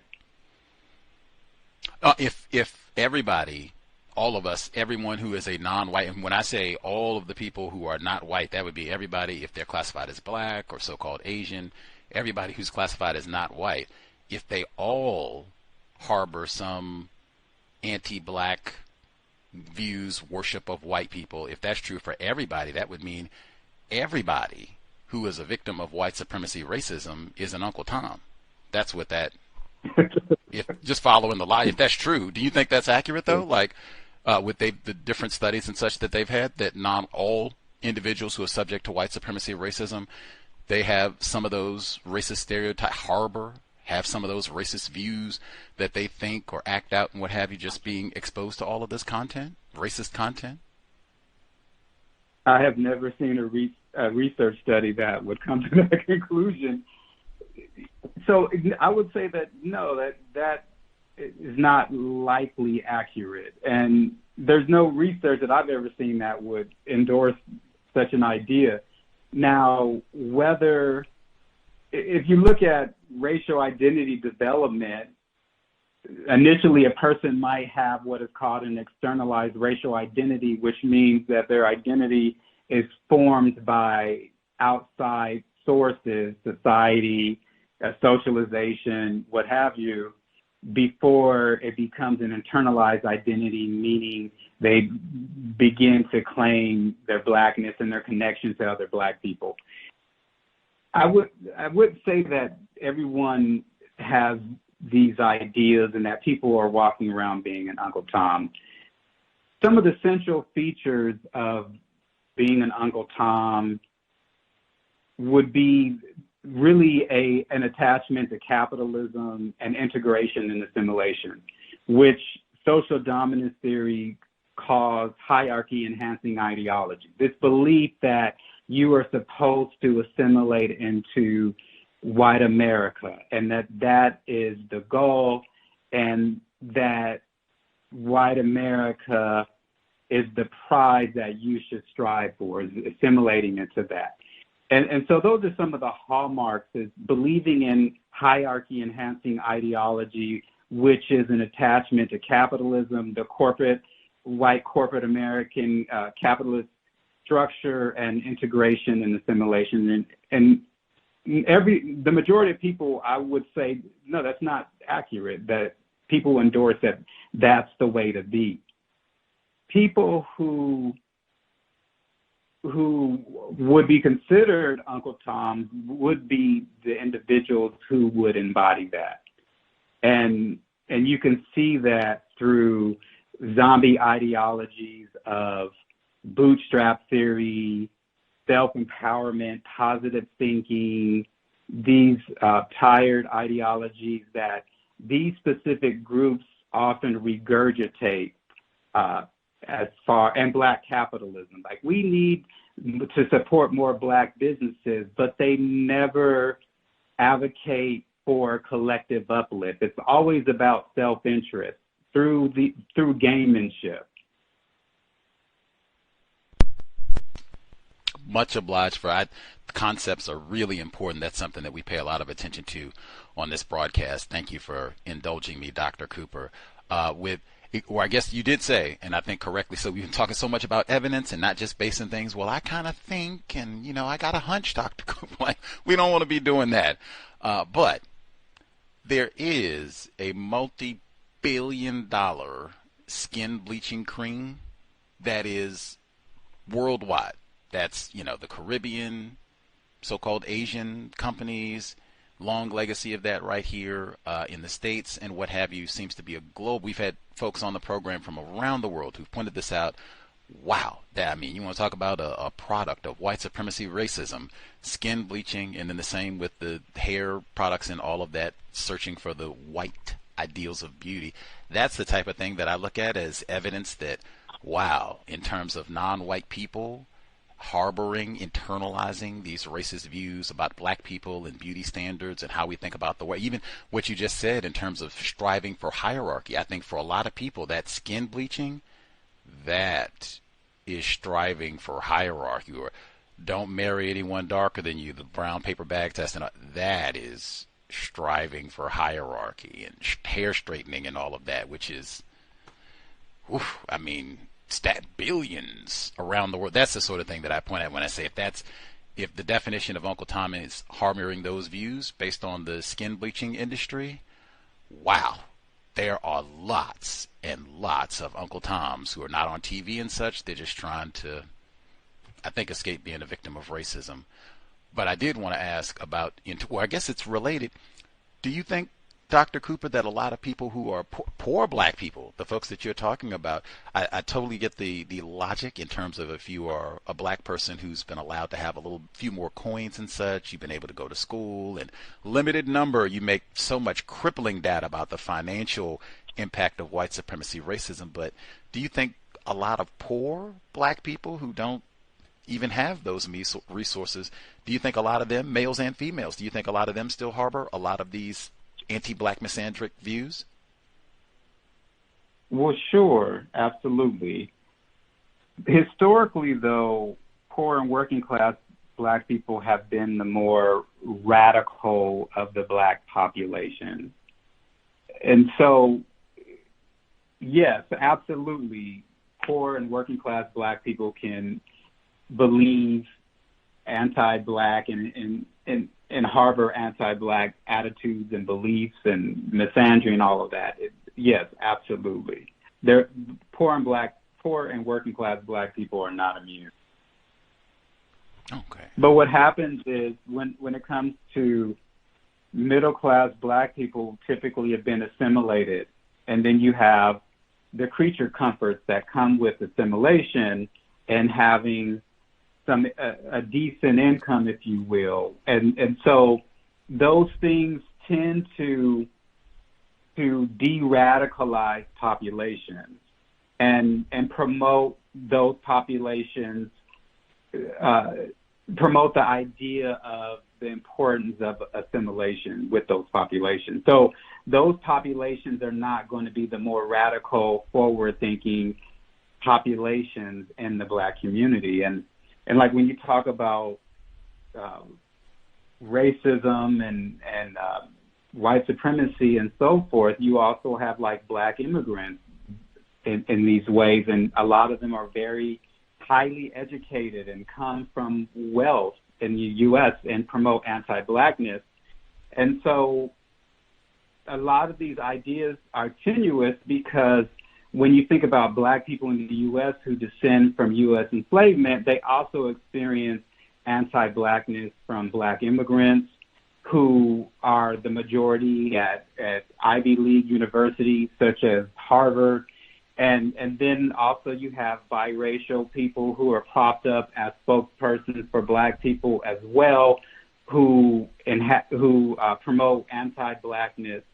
And then you have groups such as Asians who are in charge of organizations. Black people have experienced discrimination from Hispanic who are in charge of organizations and institutions. So the idea of whiteness is very tenuous because, historically, whiteness has opened up to allow people to become white, and it's also closed rank. So the identity of whiteness, it opens and closes rank for a specific population, and it's a very tenuous identity.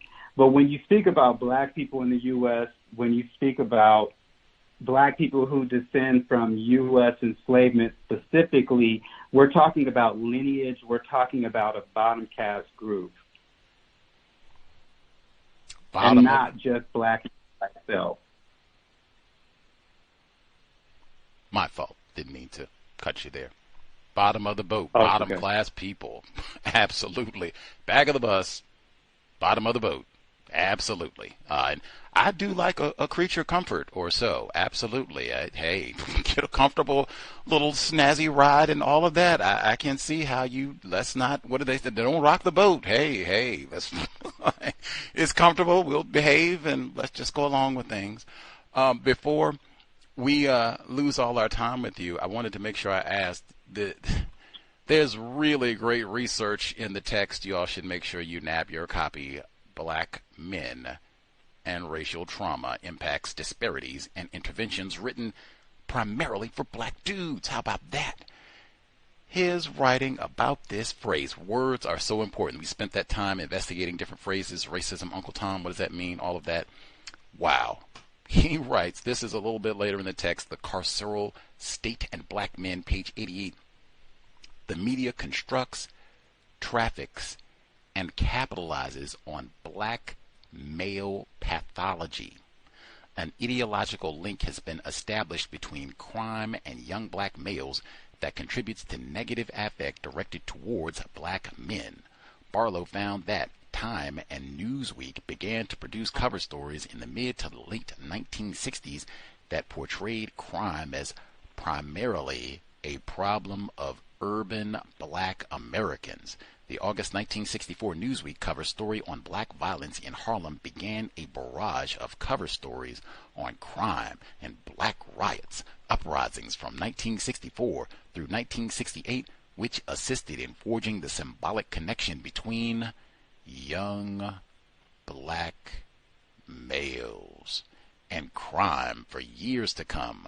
Newsweek published a cover story titled Crime in the Streets in August of 1965, which explicitly equated crime with Negro crime. What other type of crime is there? That conveyed an important ideological message and was the first of the Time and Newsweek cover stories to do so. In addition, the article helped to put black political violence, uprisings, riots in the same category as the problem of general crime and was the first to include statements regarding a war on crime. A Newsweek cover story in June 1966 titled Police on the Spot included an opening statement about rising crime rates, and the article promoted the idea that the role of the police was to control ghetto blacks. Moreover, the article presented police as a national protective force, even though police departments are organized as local entities. Time magazine, July 13, 1970, issue stated that victims of black crime are overwhelmingly black and specified that it is primarily young black males who commit most common interracial crime. Commit the most common interracial crime of armed robbery. Looters. This was the first time the phrase young black male was used in relation to crime within Time and Newsweek cover stories. In addition, the article included a photograph of young black that's wow. In addition, the article included a photograph of young black men in a local crowded jail. That's not funny, but it's to cry. That is staggering. I mean, kudos for the research there, but what the use of, because I had never even thought that jargon can be traced back, like even before we get to super predator and all of that. But just, can you talk about the skillful use of words to promote this idea of black male pathology? Yes, when you think about that specific time period, you can really think about it from a counterinsurgent lens. And you can see how, as a result of the Black Civil Rights Movement, followed by the Black Power movement, specifically the Black Panther Party, where everything that white America said was true was delegitimized at that point. And it left white America afraid, and scrambling, with the primary puppeteer being J. Edgar Hoover. And so at that point, there's war declared on Black communities.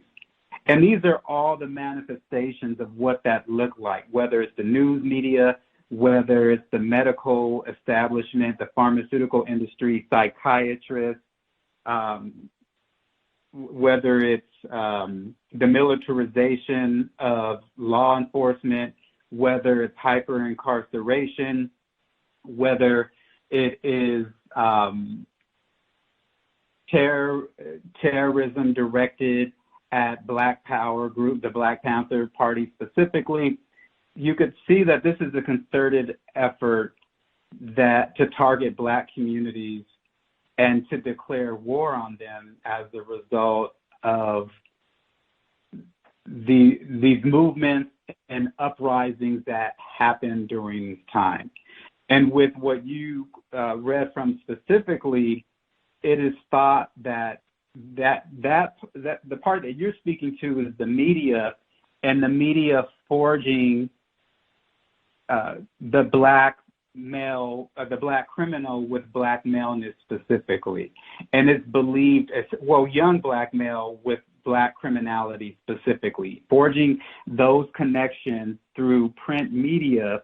And it's believed that that is what has contributed to the lack of empathy for Black males, specifically young Black males, and that it's contributed to a lack of social policy targeting young Black males. So all of the things that happened during that time period, that it took a while for all of this to come out to see the day of light, they're all counterinsurgent tactics that declared war on Black communities in order to really blunt any power that Black communities had, and and specifically to target Black males who were at the forefront of a lot of these movements. Black women were very pivotal and participated in these movements, as the Black Panther Party, the majority of the membership were Black women, but Black males were often leading these movements, and so they were intentionally targeted as a result.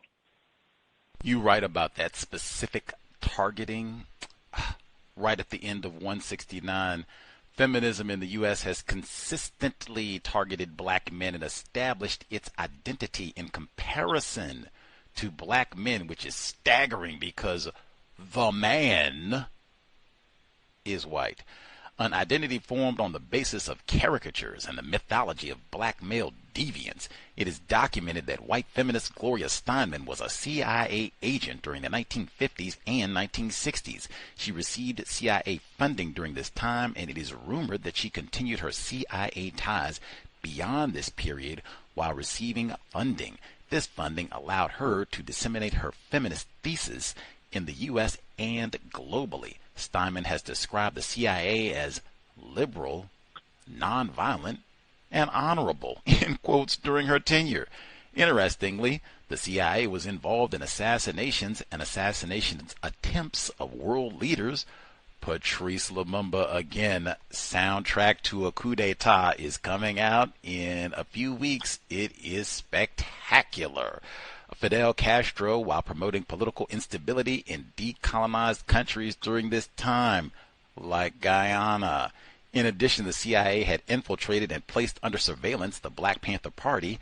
Meanwhile, feminist groups have depicted Black nationalist groups as being motivated by a desire for a white patriarchal power.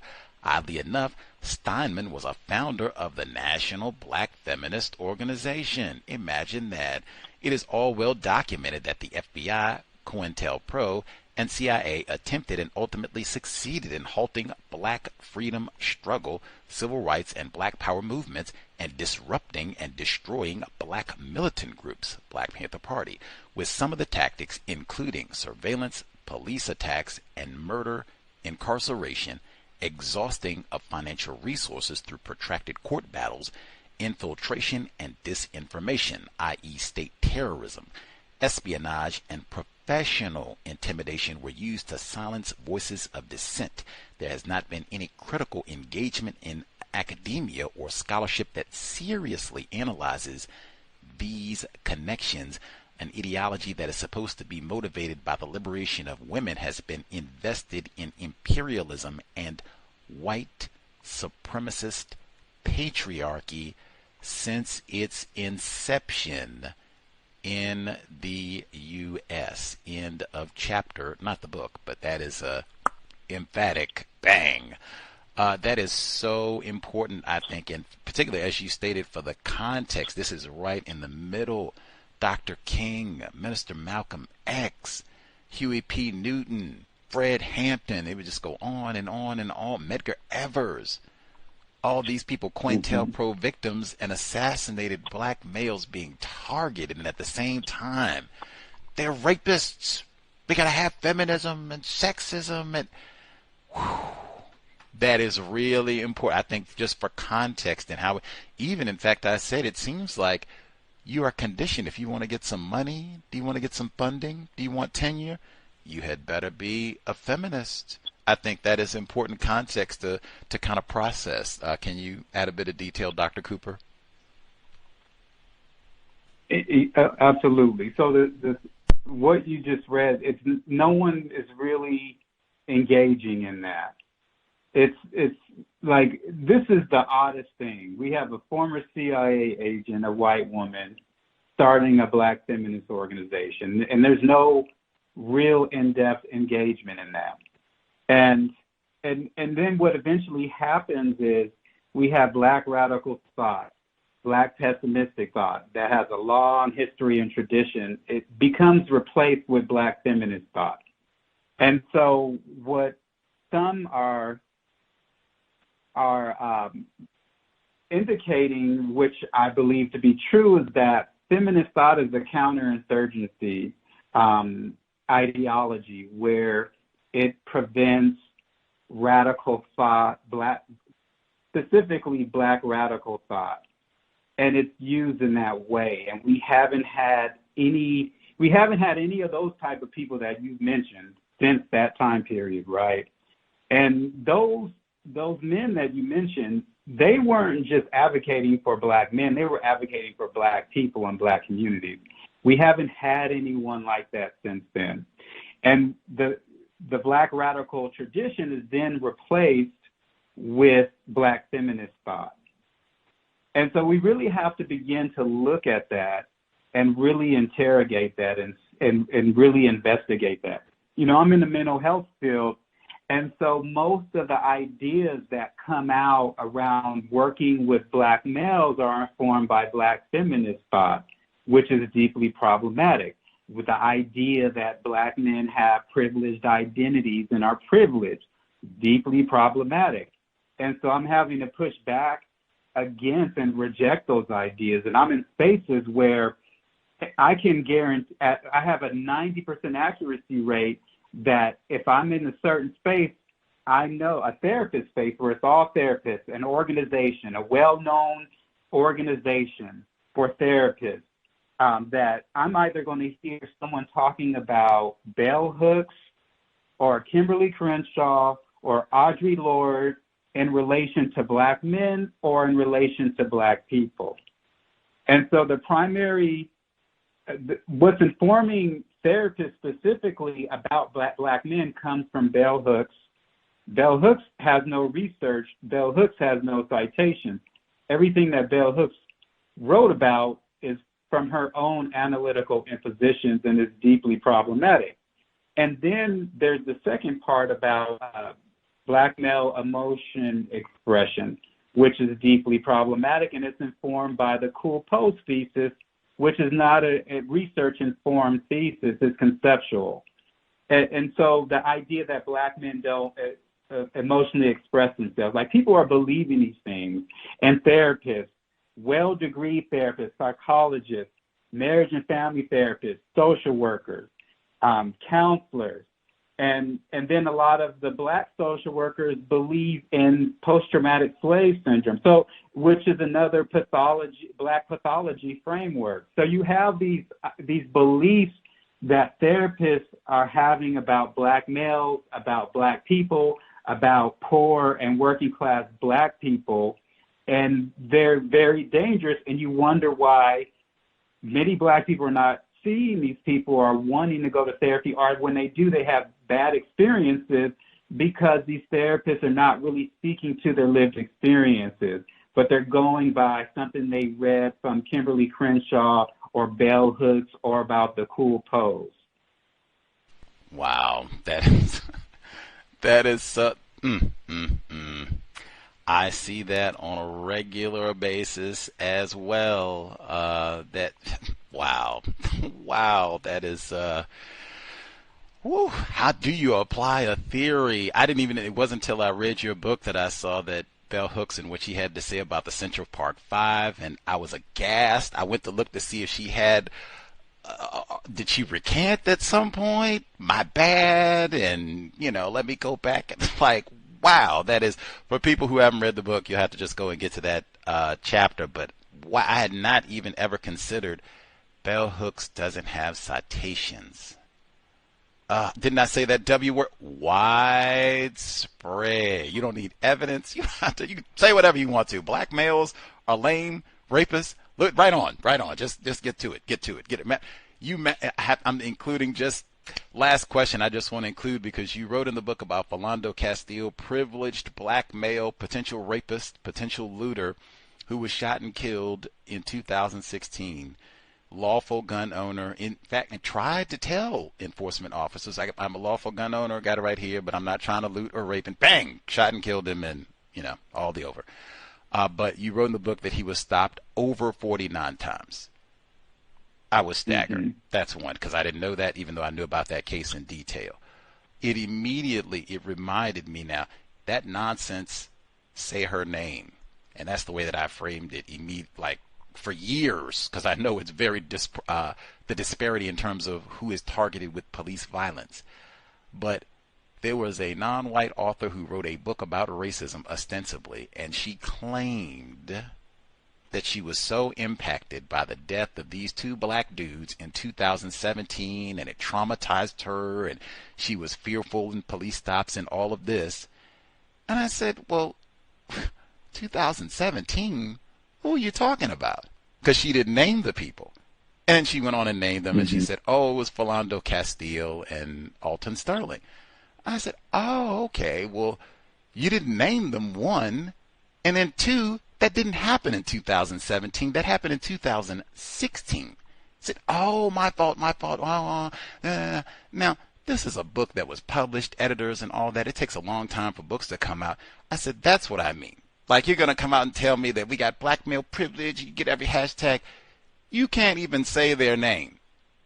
Reader might want to catch up on these cases, might be reading this years down the line, and you don't even have the decency, since they're going to be anonymous Negro males, can you at least get the date right? Nobody even checked in the editing to raise a point of, one, who are you talking about? Oh, can we at least? Nothing. This book had been published years, and it never even been raised. That's what I mean. What? We do not care about Black dudes at all. Philando Castile, not forgotten. And all of this reminded me, last question, promise, that it reminded me, I went to the library. Black dudes are supposed to be illiterate, high school kindergarten dropout, really. I went to the library during Negro History Month, unfortunately, 2022. They had a display of authors for Black History Month, and it was a tribute to Bell Hooks. They had 20 authors for Black History Month. Not one Black male. They even had a transgender author, Bell Hooks, at the center. I said, wow, I don't even feel welcome at the library You don't have any black male. Do black males write? I didn't even. Do black males write books? They don't write books anymore? And it's centered that there's something wrong and deviant about black males because we got a center. And other people, that's all they talk about is, ooh, the misogynistic and sexist black male. In fact, it even made me go back and look when Bell Hooks passed Democracy Now! They talked about Bell Hooks. And they wrote specifically, they said they talked about love and how she wanted love for little black girls and black women and little black boys. And we were waiting. We were like, is she going to say love for black men? Nope. Black male privilege. My question, Dr. Cooper, you wrote early on in the book, this is the section on white privilege. You wrote, this includes entertainment, sports, who give the whole sentence. Section on white privilege. Conferred dominance grants white individuals power over other racial cultural groups across generations. Conferred dominance is reflected in a societal system such as educational, where Eurocentric based curriculum validates white existence, and the judicial system with hyper criminalization and incarceration of black people. This includes entertainment and sports, where those who are in positions of power are white. White privilege is routinely unrecognizable to white individuals because acknowledging it means renouncing the U.S. perpetuated myth of meritocracy. And I wanted to ask, how would it be possible that white people don't recognize all of this? Do you think that's true? That white people, they really don't recognize white privilege, so-called racism, white supremacy operating in all these areas?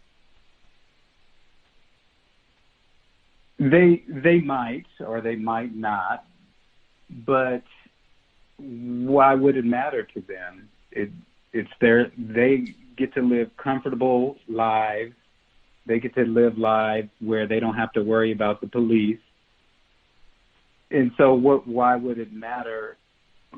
For me, what I've come to really begin to focus on after writing all of this is not focusing on white people and white supremacy, but more so focusing on anti-blackness and how it shows up.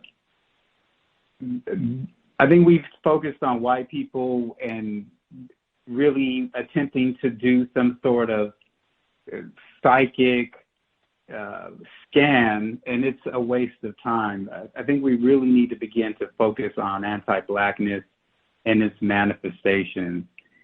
And I think that is more important than focusing on white people. I'm clear on why white people do what they do. It's because they want to maintain dominance. And so white men and white women work in cooperation to maintain dominance in a surplus economy. And they target racialized outgroup men, specifically black men. And black women who are harmed in that because of their proximity to black men, their fathers, their brothers, and their sons, their uncles. Much obliged for the response. I always question, because I hear that frequently, that white people, they are not aware of racism or they don't recognize it. It's invisible, that sort of thing. And I always push back on that one. I think white people are very aware, and it's that D word, deliberate, in enforcing all of the anti-black missandry, total system of white supremacy, racism. I think it kind of makes them seem naive in the operation of all of this, when that is not the case. Those Google searches we talked about, like, this is not passive and abstract. This has a real world impact. White people sitting around, nigger jokes and all the rest, and nigger this and nigger this. Real world impact. That's how Philando Castile ends up being stopped 49 times. One time too many. We have been right. Oh, I'm sorry. Go ahead. No, absolutely. I mean, you can look at the conditions that black people are made to live and die through, and you know that we don't have the same existence in the U.S. So no one is buying that. but the problem is that when people start thinking, when you start like kind of trying to dissect why people do what they do, it humanizes white people, and it has a different effect than when you talk about the struggles of Black people. It dehumanizes Black people. So when you talk about experiences, it has a different effect if you're talking about white people than you're talking about Black people. One leads to humanization that prompts more pro-social behaviors, meaning support, empathy. The other one prompts dehumanization with more punitive responses. And so engaging in white supremacy, whether a white person is deliberately doing something or not, it prompts more of a pro-social response where it humanizes them in their behavior. And we really need to move out of that and really see that this is about white dominance. This is about white America maintaining dominance and maintaining control over resources and targeting racialized outgroups, specifically Black men who they feel are a threat to their dominance. And that's really, that will simplify all of it. People won't be confused anymore. They won't go on this journey of trying to figure out the white psyche, and you'll have a clear understanding of what is happening here. And what social dominance theory calls low-level warfare, what genocide and gendercide studies call genocide or gender-selective killing. Once we become clear about that, we won't indulge in all of that extra stuff that is really a waste of time. We do not have time to wait. Being stopped over 49 times. That also, just that one word, over. Like 49 would have been, that could have been 50, could have been 60, 61, who knows. Over 49 stops for Philando Castillo. We do not have time to waste. The website, YamonteCooper.com. YamonteCooper.com. YamonteCooper.com. The book, again, Black Men and Racial Trauma, Impacts, Disparities, and Interventions, just published the end of 2023. Would it be helpful if folks get the book for them to write a review on Amazon or blog or what have you? Would that help more Black people, Black males in particular, know about your work? Oh, absolutely. Write a review. I'll do so myself, take my own advice. Write a review. Folks said they got the book. Tell folks, tell Black males, mommies if they have sons, dads if they have, you can read it together. Black dad and your son, you can read it together and all that. That'd be great. But I learned a ton. I got some more references and what have you. Thank you so much for indulging us a bit of your time and insight. Outstanding work, much, and with footnotes. He didn't even just come out and say, well, I think Leroy is not so bad. He could have done that. That is not what we got. It is jam-packed with lots of citations. If you're a C.O.W.S listener, lots of names of people you should know. Keep up the outstanding work, Dr. Cooper. We will write reviews, and hopefully we can chat it up again down the road after you've sold, I don't know, millions of copies of the book and kept up the great work. Sounds good. Thank you for having me. Thank you so much. Again, our guest, Dr. Yamonte Cooper. Outstanding work. We will chat it up soon. Take excellent care. Enjoy the rest of your evening, sir. You too. Take care. Good evening. Context of white supremacy. Wowzers. Reading more important than watching television. I didn't even see that this book came out last year, although it did come out at the end of last year. So, can't judge too harshly because it's not like it was published at, January 2023, something of that. And then, hey, we did get the book on the program right on. Didn't even take a full year. But Black dudes, for sure, get that book. Read it slowly.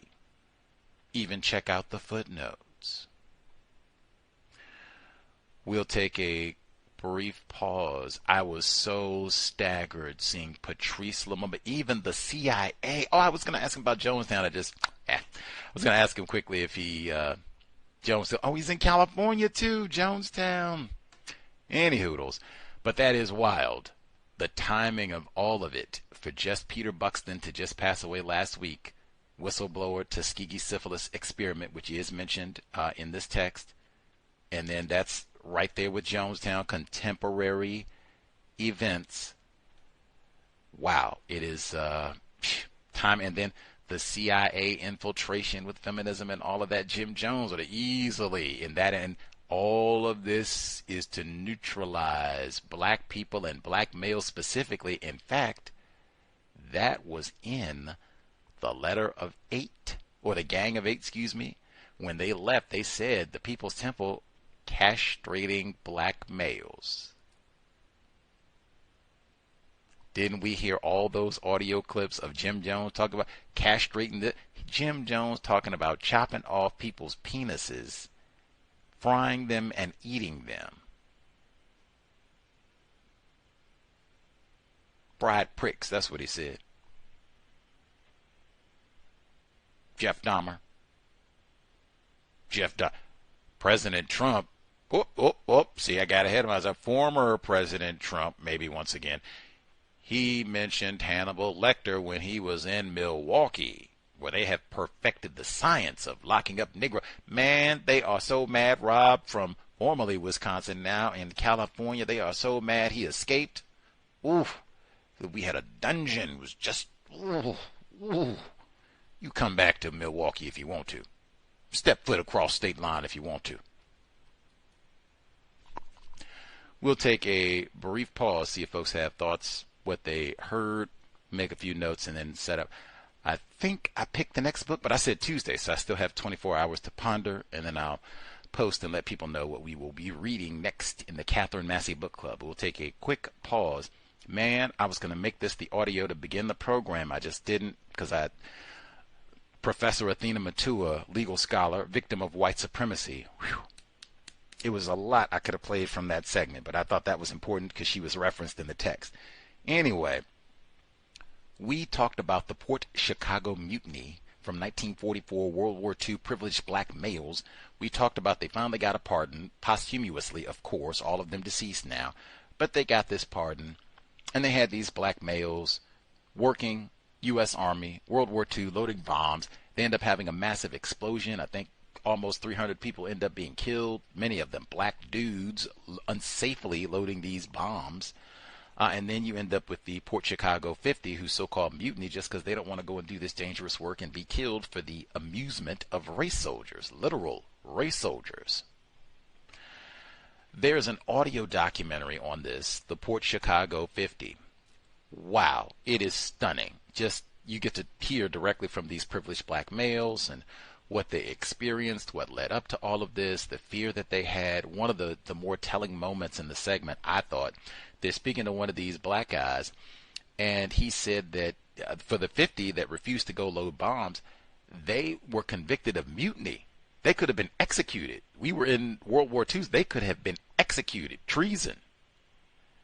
They ended up having to go to jail and all the rest of it, talking about the experience, but many of them said they had never talked about any of this. They would get angry anytime, it would come up. These issues of mental health, depression, anger, all that is talked about in Dr. Cooper's work, therapist. But one of them, he said, I never talked about it.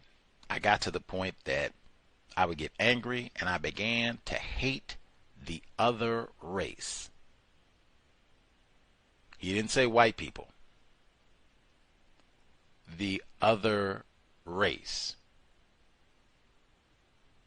Mental highlight there for me. I said it before. There are so many ways. I mean, they had already conceded, and I would be too. They were afraid. I would be too. But that fear, we end up not using the most accurate terms. Sometimes we can't even say white people. We can't even say white people. The problem is white people. This song was played during that audio documentary by Josh White. Uncle Sam Says. It could have been White People Say. Phew. Oh my, and it even fits with the theme of the program and what happened. Man, Josh White, take it away. Uncle Sam Says. Context of white supremacy.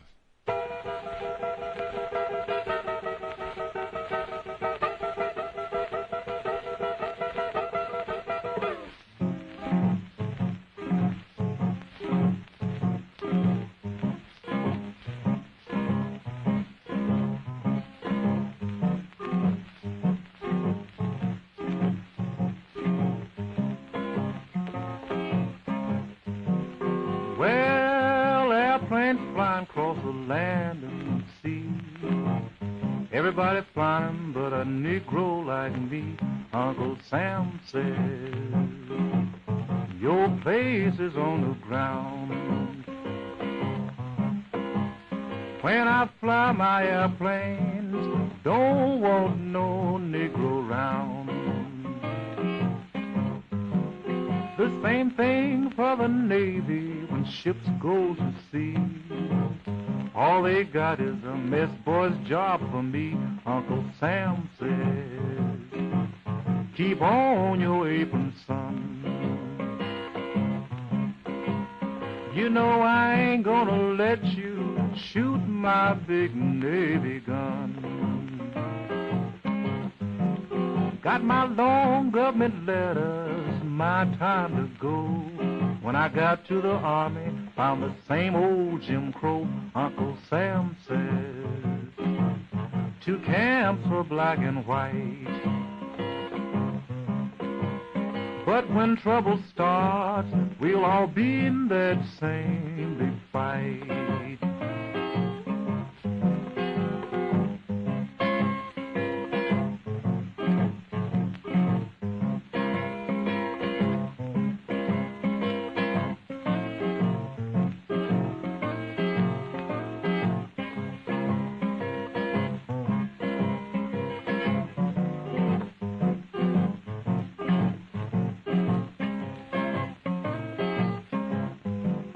If you ask me, I think democracy is fine. I mean democracy without the color line. Uncle Sam says, we'll live the American way. Let's get together and kill Jim Crow today.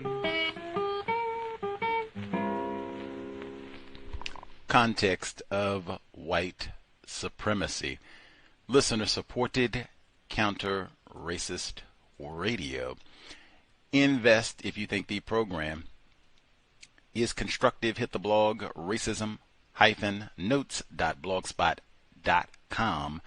racism-notes.blogspot.com. You'll see the PayPal button in the top right corner. Beneath the button, you'll see the links for PayPal, Cash App, and Venmo. Enormous gratitude for all the listeners who have invested, kept the cows on the air. 15 plus years. You heard our list at the beginning of the program. Hopefully all of that material, which is available streaming or download, hopefully has been worthy of your time and energy. The Cash App address, cash.app/$the cows. You can also hit the wish list at Amazon.com under Gus T. Renegade. It is working correctly. Make sure I confirm for any packages, goodies that I receive. All of the investors who've nabbed an item or 20 over the years, hopefully we have been worthy of your time and energy. Josh White, Uncle Sam Says, verse 2, where he said, same for the Navy, all they got is a mess boy's job for me, the man. He said, Uncle Sam says, keep on your apron, son. That's what they think of us. Boys and gals. You know I ain't gonna let you shoot my big Navy gun. The great equalizer. And that is fact. We even talked about that. Black Soldier Blues, same time period, same conflict, World War II. Would not even give black dudes a rifle. Send you out there with a stick, tell you to go fight off Tojo and the Japs. If you're not digging a ditch, cleaning toilets, latrine, that sort of thing. Josh White, Uncle Sam says, should be white man, white woman say, racists say. But we'll take it. Amazing song, right from the audio documentary, the Port Chicago 50, which I did share over the weekend. Amazing content. Anywho, the broadcast for today, I think important for a number of reasons. Just the data, the financial data that he has in the book in terms of the wealth that individuals classified as white that they have in comparison to the wealth of individuals who are classified as black. Staggering. Now, we talked about that before, the white wall and some of the other texts that we've covered, but I mean, wow, just to see it once again, it is so stark. Even the number of black people that promote that mythology that, you know, black businesses and we don't circulate and blah, blah, blah, and blah, blah. I mean, he was pointing out, like, you could just take Jeff Bezos. You could take, like, almost all of the black people in the U.S., and Jeff Bezos has more loot than all of them. Like, that's what I mean. Like, it's one white person buy all us out. Like, I mean, come on. The problem is the total global system of white supremacy racism, and it is power, an astronomical differential of power. I can't say enough, just for a program where I always say, no name calling. Fuller, it's in the 10 stops. Dr. Welsing, no name calling. Like, that is so easy. I don't call anybody an Uncle Tom. I discourage calling anyone an Uncle Tom. Even today it was interesting because with the definition that was given, if it's harboring anti-black views, harboring racist views, worship of white people, any of that, any combination of that, I don't know what studies that they have and such about everybody. But, in fact, they do have studies where they've shown that even non-white people are more sympathetic towards white people. I just wasn't thinking of that. I was thinking the bleaching cream because that's like, oh man, total planet. But I mean, they do have those studies that black people even are more sympathetic to white people in different experimental situations and less sympathetic to black people. And more, I think they did, it's in his book where they have experiments where they set up shootings and things and that, you know, type of thing. People are more quick, everybody, white people, non-white people, they're more quick to shoot the black person, more quick to shoot the black dude specifically, I think.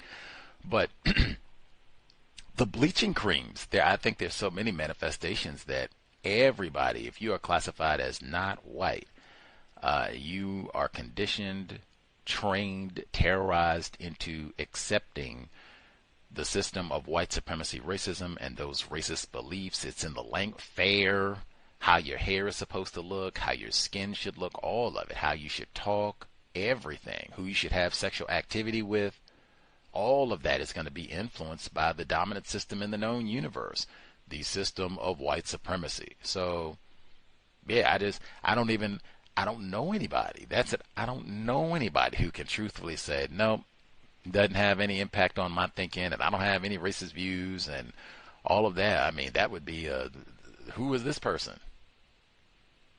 Dr. Welsing, third-generation physician, general psychiatrist, she used to say, VGQ, Victims Guarantee, qualified for her also. She used to say, no black person qualifies for mental health. We all, have been victimized, brain trashed. But I could be in error. I guess Dr. Welsing could too. She was a victim. She said so, victim. But not arguing. I thought that was great too, because we also were supposed to be minimizing conflict. I don't think we had any cursing, yelling, and such. But he said, listen, I'm a therapist. The person is chomping, interrupting, talking all over talk you. I emphasize that all the time. Counter-racist science.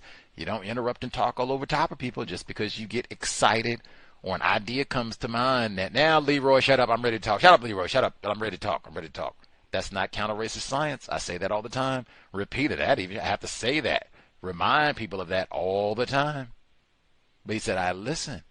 If I see they just want to argue. They don't want to listen at all. They just said, Leroy, you don't know what you're talking about. Shut up. I said, I do more listening, less talking. Brilliant. Brilliant. The data strike, there were a lot of books, lots of books in here. Books that I was reminded of, and then books and studies, too, that I had not seen before. I was like, oh, what is that? What? I also thought it was so important. Maybe if we get it back for part 2, he does mention Dr. Frances Cress Welsing in the text, her views on racism. He does not include the core of her theory, white genetic annihilation. And I think that's important because that, at least from, hey, we spoke with her 31 times on the air, that was at the root of why she agreed. She also thought that it was black males who are targeted specifically and intensely in this system. Yes, we're all victims, all non-white people. She said that, but black dudes, all that lynching and stuff, that is focused on black dudes. And she talked from her perspective as a therapist as well. That she concluded the reason so much of this is trained on black dudes, white genetic annihilation. That's why all the fascination with the black penis and how big it is and rapist and all the rest of it, that was why, according to her framework, unless I'm misrepresenting her work, which, is blasphemous. But yeah, I think that's important. And I think that component specifically, white genetic annihilation, stated in, that's why it's the Lothrop Stoddard, the rising tide of color against white world supremacy. They're always talking about that in terms of a threat to their genetic survival. That's even why albino affairs. Let's see. Anything else I want to make sure I get in? Super wacky that it was when with black men was trending while we were having this discussion. As I said, that just felt like I've never seen an election season like where I think, can they call off the election? Because these are expensive. Like, you don't even have anybody to vote for. They don't have anybody to vote for. Can we just call off the election now and give it to Trump? Say you won. You got win with black men, and you're going to put some non-white person on the ticket, male or female. Man, and I'll make sure I get on. I think Biden should step down now. Yes, I'm still personally disgusted.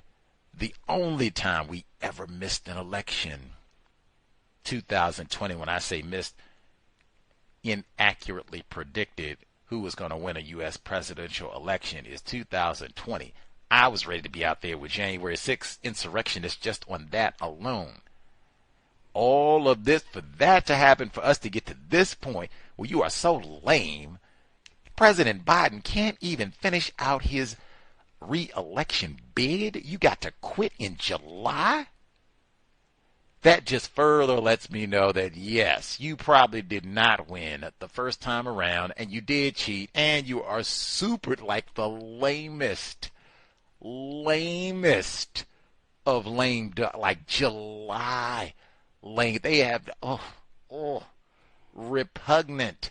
And then you come behind that and you say, win with black men. Trump tsunami. What is it? What you gonna do when Trumpomania runs wild on you, brother? We're gonna go lock up some black dudes. Let's see.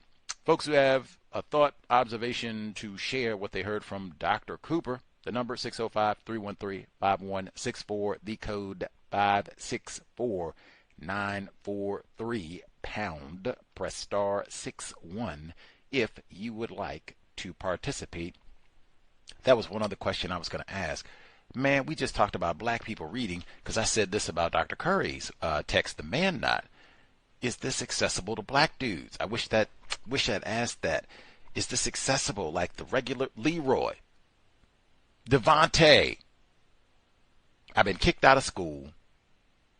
I eat raw pork chops. I lived through COVID. I read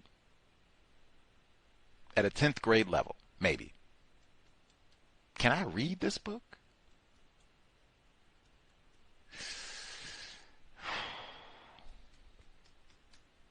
I don't know. When some of you all get it, you all tell me if you think. That because I said that about the ISIS papers. I said that about Urugu. You all said that about Urugu. That was the first book we read in the book club. I said, oh my God, this is really hard to read. Jesus Christ. I don't normally read. It's hurting my Negro brain.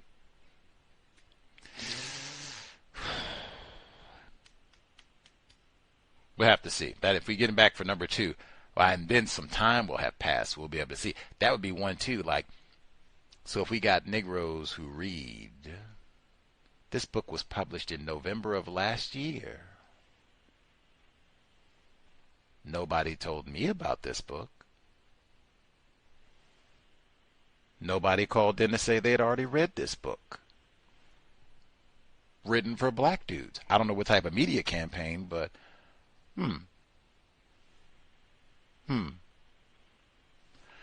Let's see. Folks who dialed in, they have a thought to share. Octavius in New York, fake victim in New Jersey, 2262, retired firefighter.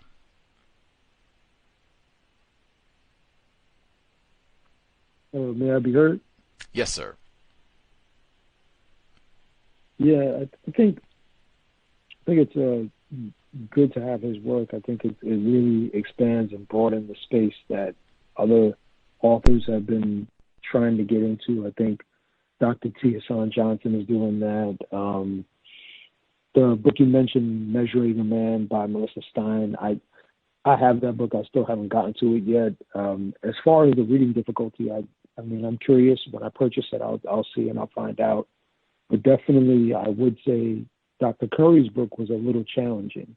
Like, I didn't read it as fluidly as I thought I would. I did make sure, like, I had my phone handy and just Google this word and be like, okay, that's what fungibility means and stuff like that. So it did expand the vocabulary, so it's a good thing. But, yeah, the reading is, you know, if it's for the average cat, is definitely questionable. I did think I wanted to really ask in regards to when does this missandry start? I wanted to know, what does he think? Because I've read from other professors, they think it starts when black boys are in the 3rd grade, 4th grade. For me, myself, my son, I saw it occur, my offspring, I saw it occur as soon as he got in the 1st grade. Like, as soon as he got in the 1st grade, they went right after him. Oh, you know, he needs to get medicated. I think he has ADHD, and he's just having emotional disruption. And meanwhile, he's like reading at like a 4th, 5th grade level. So I'm trying to figure out what is exactly the problem. And it was just that. It was just a bunch of white teachers that didn't like this little black boy in their class. And the fact that I was a single black father made it even worse, because it's not like when I spoke, they would even listen to me. And that's something that I think is interesting. I wanted to actually speak to him about, is like, just people even listening to us when we actually talk. And that just doesn't, you know, that's not prescribed just for white people. That means even, you know, other black men and women. So it's yeah, it's great to see more work like this published. And when I pick it up, I'll let you know. And I'll mute my line. He said 1st grade. When I said that, man, kindergarten, I said that earlier. I even went for kindergarten, and they do, I wasn't being facetious. They have studies and such where they get to kindergarten, preschool. Uh-oh. Keep an eye on Leroy. You know, he got raping tendencies. In kindergarten? In preschool. In preschool? In preschool. They start him early. They loot the crowns, too. Keep an eye on him. Whew. Black male privilege. And he talks in detail about in the workplace, the over-policing of black people. In fact, he says the same thing that Jennifer L. Pierce says in her scholarship, where he talks about how with affirmative action and such, where they say, oh, these no-count black people, unqualified and all that. No. It's not black people. It's just Leroy. Which Jennifer Pierce had already told us, and I even used the term when talking to her, black missandry, that's what it is. It's just you, Leroy, that we think you are unqualified, that you are undeserving of these jobs. They do not think that way about black females. The racism is still there, but it's not that they're unqualified, you aren't supposed to be here, and all this other old nonsense. Athena Matua even said that with employment. Black females could always get a job. Now, they're going to be racism, and they're going to, do some raping, and Rosa Parks, she talked about that too, some raping, all the rest of it, for sure, but you can always get a job. Black dudes, whatever. Let's see. Other folks who dialed in, commentary to share? May I be heard? Yes, sir. Yes, sir. I really appreciate this topic being brought up. It does help me put things into perspective when it comes to decisions I have to make. I also appreciate, and I also want to say, I called him Dr. Yamonte. I should have called him Dr. Cooper. That's my mistake. I appreciate his comments about higher education and as far as like which battles to pick, because from what he said, in those areas you have a lot of people who are confused and I guess look towards assimilation or white identification. So I appreciate his comments on that. What staggered me the most was about when he talked about the anti-blackness overall and how palpable it is. That's something I'll have to think about more so when it comes to the people I interact with, the time that I spend interacting with them and the topics I do bring up, if it's even worth bringing up. Because if they are confused to that extent, then I don't think I have the ability to even provoke a thought in them. I guess it'll have to be accumulation of different interactions.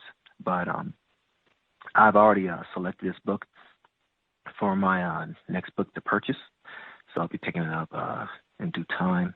And it was a very interesting and beneficial interview. I appreciate that, Gus. Thank you. Much obliged. Always great to be getting new literature, reading material. It's incentivized. I've said that, especially at the academy. And we've had people who said this, like it's difficult. Dr. Curry's talked about this, many others. Dr. Tia-San Johnson, guest on the Cows as well. But people have talked about it's difficult. Like if you want to talk about how racism impacts black males specifically, like you're misogynist, sexist, you're erasing black females and all the rest of it. Like, dang, wait a minute, we don't even talk about this. That's what Dr. Vernis Haddix, we had him on at the end of 2023, and he wrote about the lack of black males in positions like managerial CEO positions at major U.S. airports. He said there was no data. He said they had data talking about white women. They had data talking about black females. There was nothing addressing black males, and there are no black males in that position. And then getting into the, data and reasoning as to why that's the case. But yeah, I think very important to even just the ubiquitous nature of, how acceptable. I had noted that before. You can say anything about black males. You can say anything where he talking about, you don't have to have evidence. You don't have to have citations. That was Athena Matua. She was on here saying that black male income was close to that of white women, and she had no data, which she openly, flagrantly conceded. Like, You are a legal scholar at a major public university. How do you have no data? Because I'm talking about black men. I'm talking about you. I'm talking about Leroy. I don't need no data, Leroy. Get on out of here. And including other black, I've met black males who brag about being Bell Hooks fans. Like, dude, she could be talking about you as one of the Central Park 5 rapists. I've met lots of black people, period, who brag about being Bell Hooks fans, but I got to go back and read that like exactly just to make sure I don't get accused of doing anything untoward. Like, give it to you exactly as it is in the transcript in terms of what Bell Hooks said about little black girls. Let me see. There we go. She was talking to Beverly Guy Sheftall. The spelling Guy hyphen Sheftall, Sheftall. It's from December 21st, 2021. Excuse me, December 17. Sorry, get the accurate date. December 17, 2021. Guy Sheftall said, it might be good to remind all of us that to have black people love themselves, that is a radical act in the U.S. context, that word radical.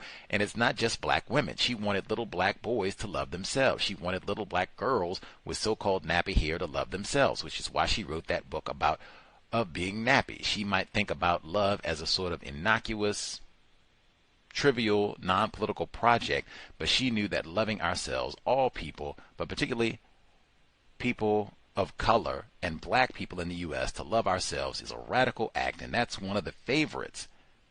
That's one of people's favorites. There we go. Books all about love, because I think we understand that if you don't love yourself, you don't engage in self-love, and you cannot possibly change the world. And so that was an extremely important intervention in terms of her writings. I do not get the impression that Bell Hooks, she didn't even say love black men. She didn't even say black men. She didn't even say black men. She said black women, black boys, black girls. She didn't even say love. I mean, now really, who loves Leroy? And then we don't have love. That's in the word. We don't have love. Get that on out of here. Ain't but a whole lot to love about Leroy. Make sure I'm getting. Gus T is not advocating love of Leroy or black males in general. What is there to love about us? Hey, that moron said occasionally replace white supremacy with love. We don't have any love. We don't have no love for black females, black males, black children, black nobody. There is no love. We have white supremacy racism. Any hoodles. Let's see. Retired firefighter, I think he said he did nab a copy of the text as we were rolling along. Did you have a comment to share? We satisfied? I said I was in the process of ordering the book.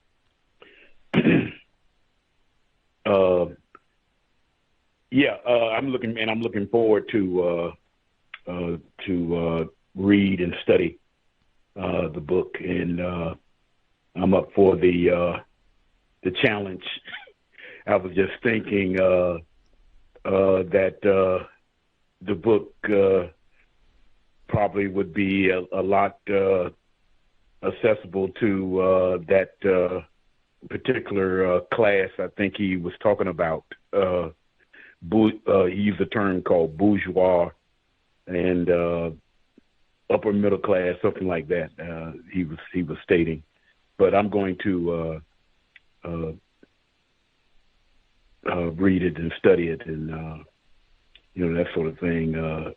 When I asked my question and he gave an answer, I was thinking something came to my mind about the different details he was giving about. Once again, the word bourgeois came up, and I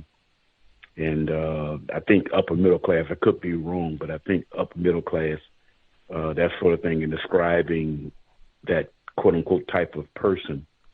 And I couldn't help it, but I was thinking about probably one of the presidential candidates. But I could be wrong. That's it. Much obliged, retired firefighter in Florida. That would be another one of those words, middle class, that Mr. Fuller has in the word guide. Another recommendation that we not use that term. What does that mean? What does it mean to be middle class, upper middle class, lower middle class, upper lower class, whatever? What does all that mean in a system of white supremacy racism? You get the point, hopefully. Any hoodles. And right back with the no name calling, and it's just my suggesting that I know most non-white people, along with most of us having views of anti-blackness and anti-black missandry, and we don't care nothing about Leroy, most black people, most non-white people, most people on the planet, period, endorse name calling. Universal man, universal woman should not. Now, I haven't heard any black people say, yes, I am an Uncle Tom. I've never heard that. As such, no non-white person should be labeled an Uncle Tom by another non-white person. Counter-racist logic in my view. The same would go for sellout. Same would go bourgeois, middle class, because I've never heard anyone say, I'm a bourgeois, middle class black person. Now, if they said that, maybe I would get them to explain, like, what does all that mean? Like, break it down. And then if it sounds good, maybe I'll be that too, if it's got, some goodies with it. But what? I've never heard anybody say that. If we're just talking about non-white people, that white people train directly, indirectly, use, order to mistreat non-white people, and certainly trained to have views in opposition to black people, black males specifically, all of that, that's easy to do. White people have set that up on the plantation like forever. So haven't they told us that for years? That's why so many of the so-called slave rebellions and revolts, that's why they didn't succeed, because Leroy snitched on Jamal. Haven't they told us that over and over again? Centuries they've said that, even on the continent and other places. So, replace white supremacy with love. We have been conditioned not to love and like other black people. That's all of it. That's why I keep saying, even the poor black people, the black people that don't get no rewards and goodies for doing all, even us, I'm poor black male, even us and we have, those attitudes. What doctor was it? Give me those 3 pills. You mean I can have blue eyes by the morning? Blonde hair with no curl? I'll have level 1. I don't want that level 4 kink. Get that out of here. Pale, straight hair. No melanin. Whew. Give me them pills. Dr. Wells would say, I'd be a trillionaire. Give me them pills. I make Elon Musk, Jeff Bezos look like paupers. I could be in error. We'll be here on Thursday. I will have made up my mind about our new book. Reading is more important than watching television. Much as we've been talking about the CIA, if you're not informed about the CIA, you should pick another book to read about the CIA. You personally, Catherine Massey Book Club, also. That would even take you globally to studying how they attack black males, like Patrice Lumumba. Maybe even Walter Rodney, since we were just talking about Guyana. Here Thursday, 8 p.m. Eastern, 5 p.m. Pacific. Invest if you think the C.O.W.S is constructive. Hit the blog racism-notes.blogspot.com. Sobriety would be best. I meant to ask him about self-medicating. Put that underline next time we get part 2 with Dr. Cooper. Black males and self-medicating, because he's in a state where cannabis is legal. So I really wanted to hear, what has he observed? Does he think that's helpful? And all the rest of it, and especially with legalization, what are some of the patterns that he's observed amongst his black patients over the past, I think it's been legal there for about a decade. What has he seen? can't cover everything. My bad. We'll have to see if we can do round 2. But sobriety in the interim, sobriety would be best. Creator, we ask that you help us remain patient with other black people, victims of white supremacy. We ask that you help us remain patient with ourselves. Remind us to demonstrate the highest levels of black self-respect at all times, in all places, each and every time we are in contact with another black person. It has been time replace white supremacy with justice immediately. No throwaway offspring, black girls, black boys, non-white children in general. No gossiping. No name calling. Cal signing out. Thanks all for tuning in. Nigga, you so brainwashed. I'm a victim, brother. Problem. You're a victim. I'm a victim of 400 years of conditioning. Shut up. The man has programmed my conditioning. Even my conditioning has been conditioned.